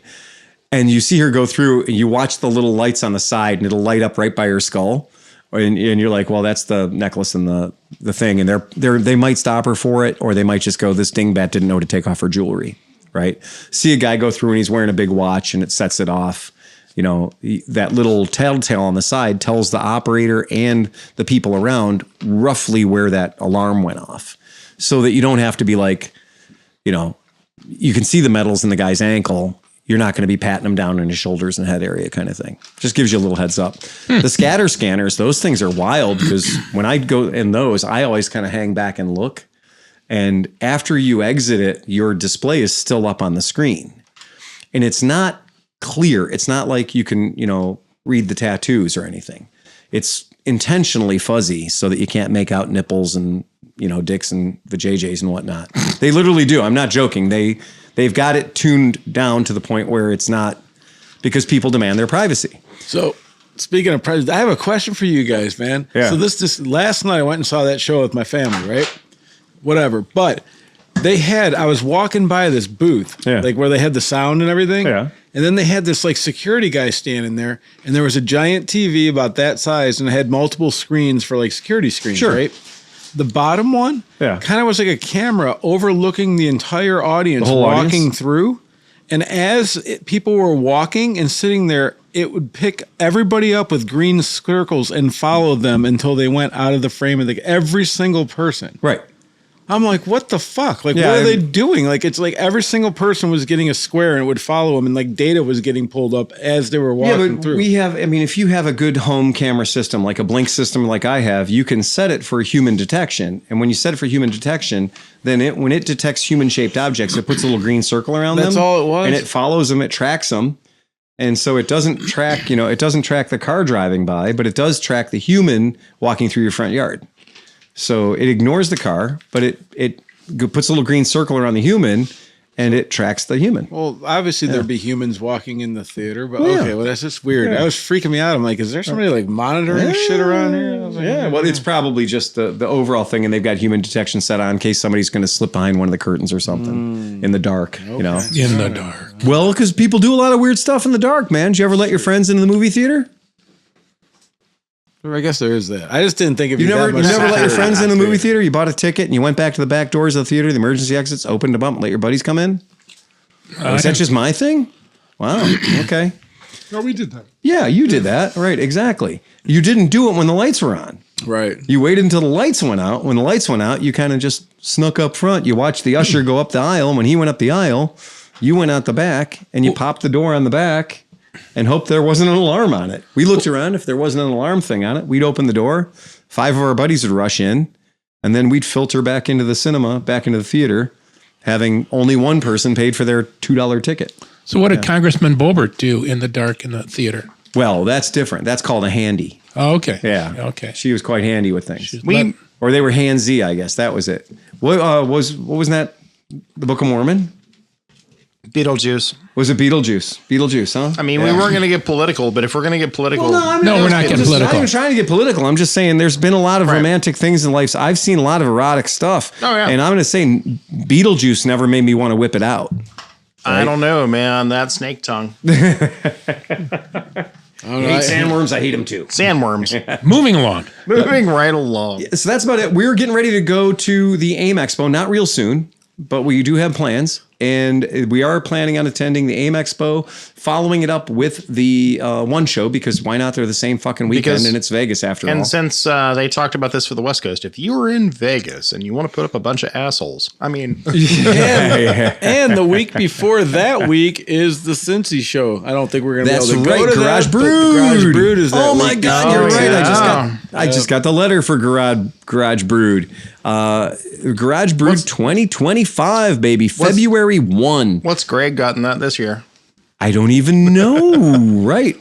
I'm sure he's going to have a mini bike there, though. Yep. I'm absolutely certain of that. Yeah, I saw what he was working on Thursday. Oh, you did? You have a sneak peek? Interesting. We had a great time. We got a comment. We do? What up, Big Mongs? Knack is here. Knock? Knock. Fuck knock. Fuck knock. Hope y'all had a good dead bird day. Yes, we did have we had a very good Since did you get a tofurkey? Yeah, no, we did good, man. Did you have a tofurkey? Yeah, we always get like a couple different roasts like that. Nice. Yeah. Cool. That's pretty rad. I got into making like the yams, though. That's my thing. I you like did? making yams. You need to try the roast beef Yep. I got a yam bag for you. or the lobster. The lubster. The Garage Brood, if you're anywhere near Cincinnati on February 1st, or you can make it your business to be near Cincinnati on February 1st, you need to go to this show. And try It the is chili. Not fucking around. This show is legit. I didn't see a boring bike in there. Every bike that was in that show deserved to be in the show. There wasn't a bad one. I might Every still single go one. to this, even if we're going the rest of the week. I might just go down for that. I might too. Yeah, I might go down. have to do Go it. down and pick up some COVID. Yeah. Last year. Oh, poor Sleepy. I wasn't the only one, right? No, you weren't the only one. Okay, yeah. a whole lot of that people got sucked. COVID. Holy Yeah. shit. Yeah. Oh, yeah. That's not screwing around. But it was worth it. I mean, I wonder if we could actually get somebody to tell the tale. How many people came home from the Garage Brood show with COVID? Yeah. oh, I know. That was a super spreader event. That was a super spread. I think Sorry, it was. guys. Yeah. I think it was a super spreader event because the AIM Expo's the 5th through the 7th, so it's a short 4 days between the two. But airplanes fly there. Yeah. Right. It's going to take us longer to drive to Cincinnati than it's going to take us to fly to is. Vegas. But this is what happens when you get the unwashed together. See? Yes, it is. Well, it is. It's absolutely true. As the saying goes, Vegas, baby. And I'm going to be I swore a few years ago, I was like, fuck it, I'm never going back to Vegas. And then the Misfits went out to Vegas. So I was like, well, I feel compelled to go out to Vegas because those are my people. And a flight was $79. Well, there's still hotel pools that are to be tested. I thought there was not there was a in whole- fucking February. So if you pull up your smart device right now no. and type in Las Vegas pools open in February, and you will learn that there are no Las Vegas pools open in February. Is what happens at 6:04 p.m. In the winter. Yeah. Because when I was in AIM Expo last year and I had to make the schlep between my hotel and the convention center, I developed like level 3 nipple frostbite walking in the 52 mile an hour windstorm that is Vegas in 42 degree ambient temperature. Dude, I was shooting out there when I was doing the blaster stuff. We were doing the desert race, the stadium truck racers, and then we took the one dude out to the middle of the Red Rock deserts out there, whatever, to do this sunset shot of him, like time lapse with the thing setting behind him. And so, like, I'm in fucking jeans and a t-shirt, like just sitting there. We're doing all this, and like it's like 90 degrees. Oh yeah. And the sun goes down, and I'm like, see, it's not that bad. It was like delayed by 5 minutes. Yep. And then 5 minutes later, a little colder.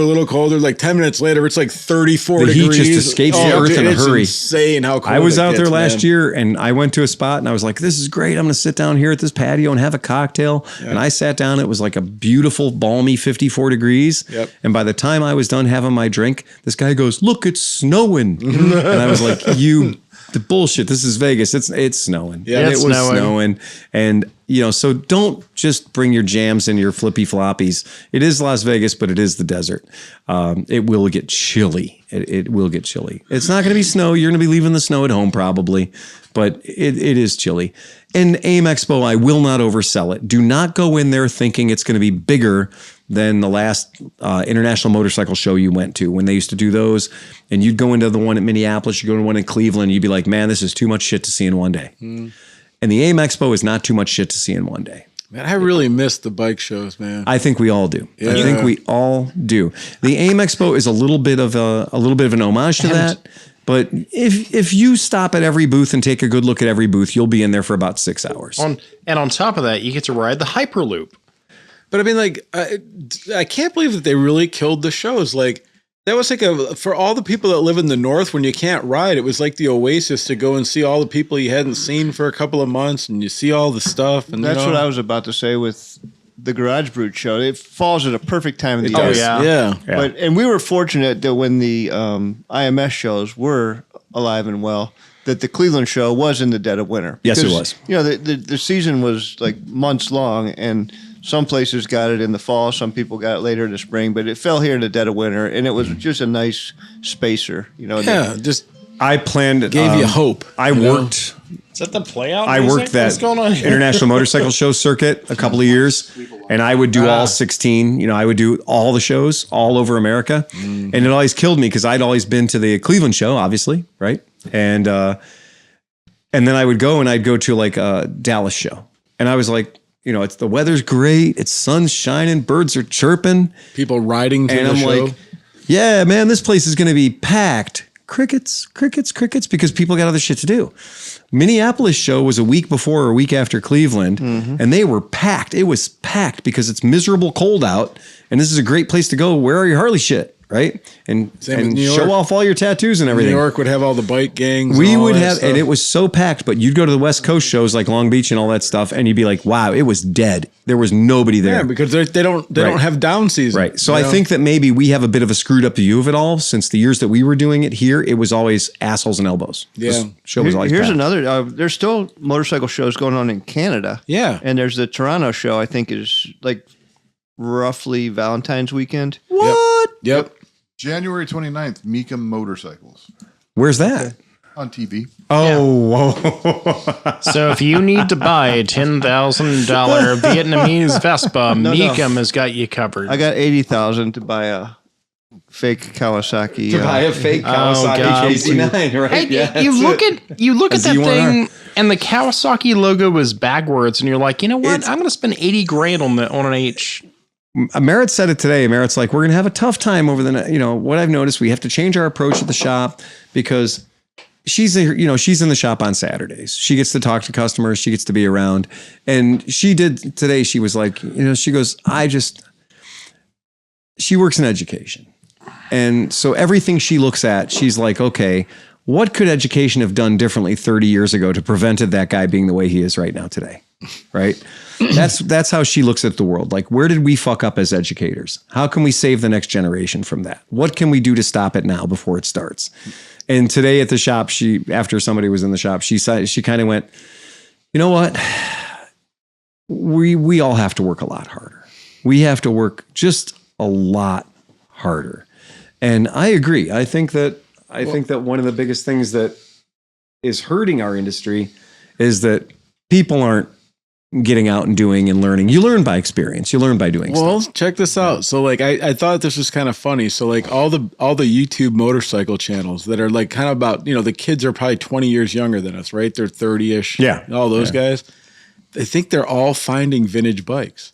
Like that Bikes and Beards dude went and bought a whole thing of Japanese bikes and he's going through it. It's like RG250s and all this stuff.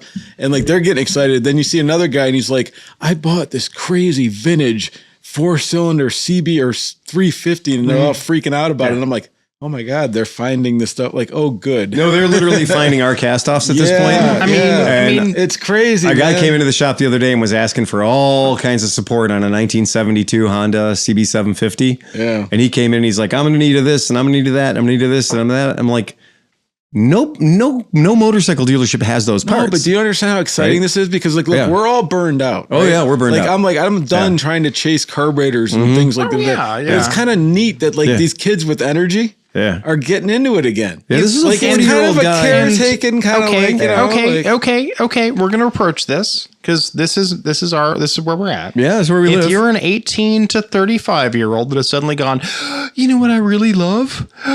Single cam CB750s. Yeah. And you want to know how to work on them? Yeah. Show up at the fucking shop tomorrow with your fucking toolkit, Right. and we're gonna talk. Right. Or Because- show up at Skidmark. Right. No, Show up at Skidmark. no. I need a Patsy. yeah, but dude, don't make You need fun. a shop monkey. I need a shop monkey. You need a shop monkey. That's right. Look what he's We do doing, need a shop man. monkey. We need a Look what shop he's monkey. doing.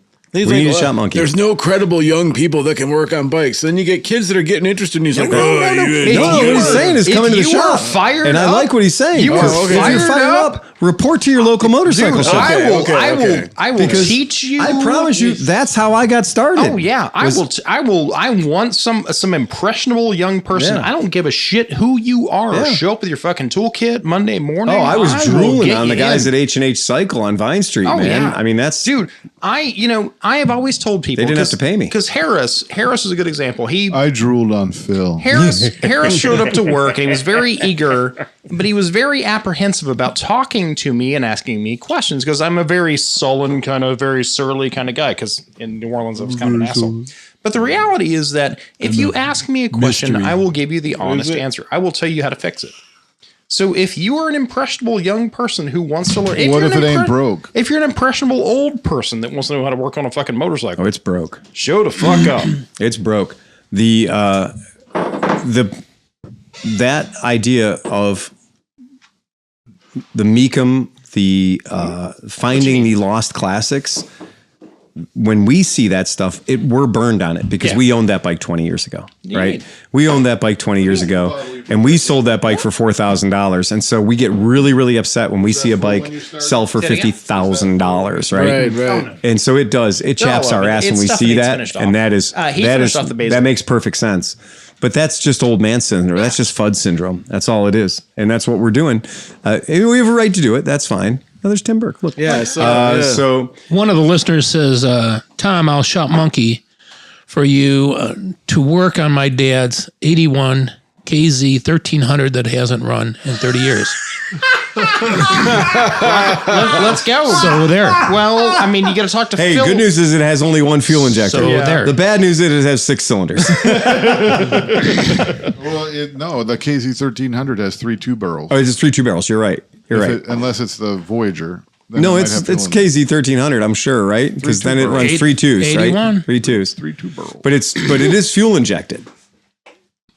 Yeah, it is. Yeah, yeah. Somewhere. I mean, if it's a KZ 1300 plain Jane, it's 3 2-barrel carburetors.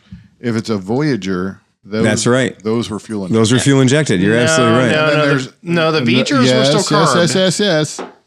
I've burned down a Voyager. You want to talk about this? I want to talk about this.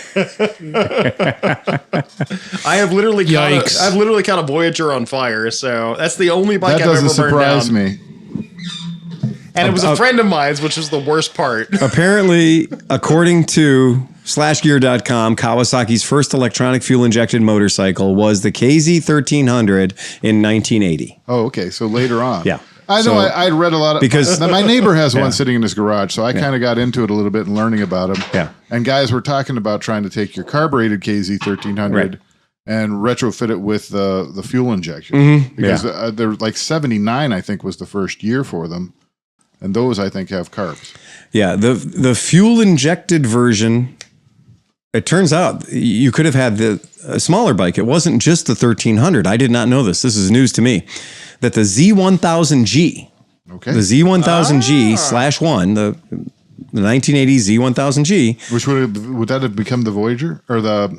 No, Okay. no, the Voyager was not the Voyager. The right. Wow, I don't know why I can't. Yeah. Concourse. Concourse. Concourse. Yeah. That was like a ZG1000 or something. Well, this is Z1000G -1 Classic. saying? I do. And this one's particularly is called the Z1000G1 Classic. Was available as carbureted or for $500 more fuel injected. And the You had your choice. and the Voyager was like a X11, I think, because it was a 1200. What I know about the Voyager doesn't fit in my pocket. Boy, I don't know much about the Voyager. it's just I've a been four-cylinder- lucky enough to four-cylinder- miss those. 1200 cow. If Yeah. you ever wanted a gold wing, Yeah. but not have Oh, a I've bike seen them. and Yeah. not have a bike Right. that sucked, But I don't the know how they Voyager built them was the out. bike you wanted. It was just the 4-cylinder Kawasaki. Yeah, I wasn't sure how they put those out there. I'm but- waiting for the neighbor to die, and then I'm going to approach the widow. I've offered him running bikes Wow. for his non-running bike, and he just hasn't bit for it. And I don't know why I even wanted. We just talked about this. I even told you, I said I have about But 30 anyway, bikes that I thought, don't need. You know, he went jump for a running bike over a non-running bike. So Audio Vector says Audio Vector. KZ 1300 were not fuel injected at all. Then he says 1980 KZ 1000 Limited was first injected, and then he finishes up with I have both. You have them both. That's excellent. There you go. That's excellent. According to Kawasaki's webpage, the 1300 Voyagers from 84 to 89 were only fuel injected. 84. They had Mikuni fuel injection from the beginning of production. 1300 Voyagers. That's according to Kawasaki's website, which they might know. So yeah, they might have that. The other ones, those motors have a nylon gear or a nylon sprocket like up on the top of the motor, and some people are like, don't even try to start one of those if it's been sitting for a long time. You really? have to first replace that thing, take the valve cover off or something like that. So, calling back to the earlier thing with the Atlanta guy, it's like a BMW Z4's cam timing. Oh, really? Yeah, Because they use nylon gears. nylon gears. Their timing. Well, fucking Jesus weird. Christ, my 68 Lincoln had a nylon It's like cam. but it's a tensioner. It's not the Yeah. actual, you know what I mean? It's Yeah. some sort of tensioner, and they're like, if that goes, you're fucked. I just remember that the guy down the street from me had the KZ 1300, a green KZ 1300 the street bike. neighbors is green.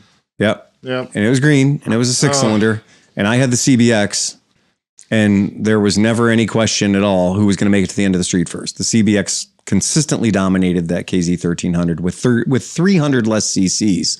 But he did let me ride it one time, and I can only say one thing about it, and I was like, God damn, this motorcycle's heavy.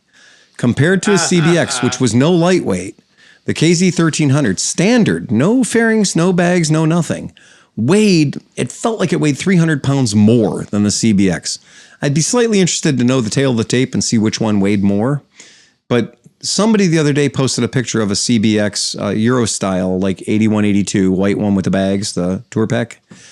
And I will promise you, I will pay no small amount of money to watch whoever wants to buy that CBX do the next valve adjustment. 24 valves, 6 cylinders, access is not good. And it's extraordinarily frustrating. And when you're done doing the carbs, you can do the carb. When you're done doing the carbs, you can do the valves.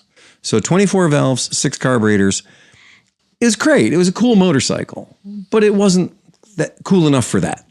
Why do you think in 2024 and going onward at this point that motorcycles still need fucking valves checked at 8 and 12 and 15,000 miles compared to cars at like 30? It's because how Never. Never. Or never. Never. Yeah, right. Because, I'm Mine- hydraulic. Well, how tight are you pulling the rubber band? Yeah. Right? So how tight are you pulling the rubber band?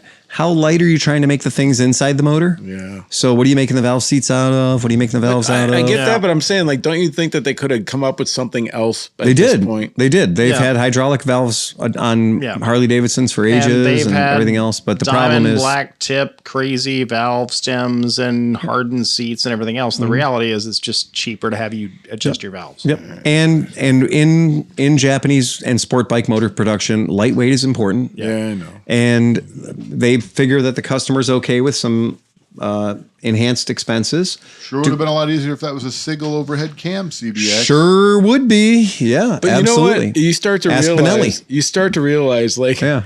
I don't know if you could do that though. Such a long cams across. Benelli did. So Benelli's 6-cylinder 750s were single cam. I'll say. What were you saying, Cinch? I was just gonna say, like, think about how many bikes. So, like, as you get to the point where you really start to know, like, okay, these bikes are getting into the pocket where they're going to need the valve check. So a lot of people sell them. Is exactly the time when a kid that doesn't know that at all is like, holy shit, I can buy that bike for $3,800. Hey, Sleepy. And then, 800 miles later, they blow up and the cycle continues. Hey, It's kinda Sleepy, sad. how Yeah. much is that Aprilia going to cost Sleepy, you to I do think the Tom wants valves to say on? something to you.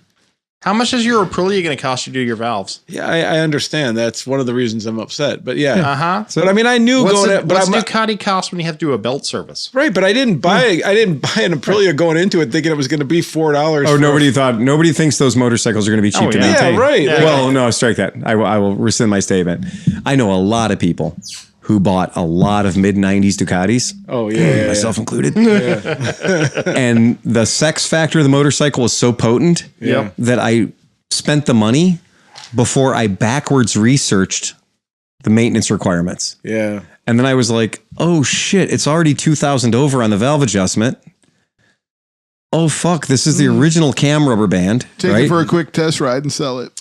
Oh my God. And then you realize you're like, oh, okay, well, there, I guess I had to have it. Do not start this bike because the belt is 10 years old. I'm going to tell you right now, if anybody tries to sell the Multistrada in our showroom, I'm going to fucking slap their hand because I know it's only going to make one dug. Yep. Yeah. And then it's going to break. Well, I didn't expect to put the mileage that I put on the Tuono as I did. Yeah. I was like, 4,800, 5,000 miles before the next valve. That's that'll two be years years. riding. And then That'll be years. And then he realized it was fun to ride. Yeah. Oh, man. The problem with fun to ride bikes, especially Italian ones, they require maintenance. Yeah. $1,298 worth of parts maintenance. Well, that's the thing is, I think what you're finding out is the part that when I learned Desmo and I learned oh man, there's so many different ways you can do a Desmo. Lapsed Church of Desmo. It's not obvious. And even if you use the service manual, it's not obvious. There's also the insider tips about you don't actually do it that way, right? Which makes your life a little bit easier. But at least with Desmo, you don't have to buy a lot of parts. Right. Well, this. But with your bike, you do have to buy. Why do you have to buy more than just the shims or whatever? It's all the gaskets, the whole motor is all gaskets. But here's the Just thing: put it back together with all the original ones. Yeah. A little bit of All the way in and all the way out. Yeah, you can if you want, I guess. But you know what? I think the drain plug in his bike is a single use operation. But I'll tell you this: I'm late to this that's game. The 848. I'm very late to the game, so there are already so many sacrificial lambs that have figured everything out. Yeah. So AF1 Racing here's the kit that you need, and also get the service manual, and then here's our addendums. The dummies for the service manual. That's brilliant. I'm not going to lie. I love Italian motorcycles. They feel amazing. Everything about them is great. The SV650 is the way to go if you want fucking Ducati. Yep. Yeah, but the SV650 did almost make me fucking have a boner for a month, dude. Speaking of boners, I came out of the shower and I ran into the bedroom and my wife was there. And I said, "Hey, honey, I got 275 pounds of dynamite for you." And she said, "The dynamite doesn't scare me, but that 2-inch fuse does." And that's all we need, folks. Remember to please ride fast and take chances. Play us out of here, Johnny. Bum, bum, bum, bum, bum, bum, bum, bum, bum, bum, bum, bum.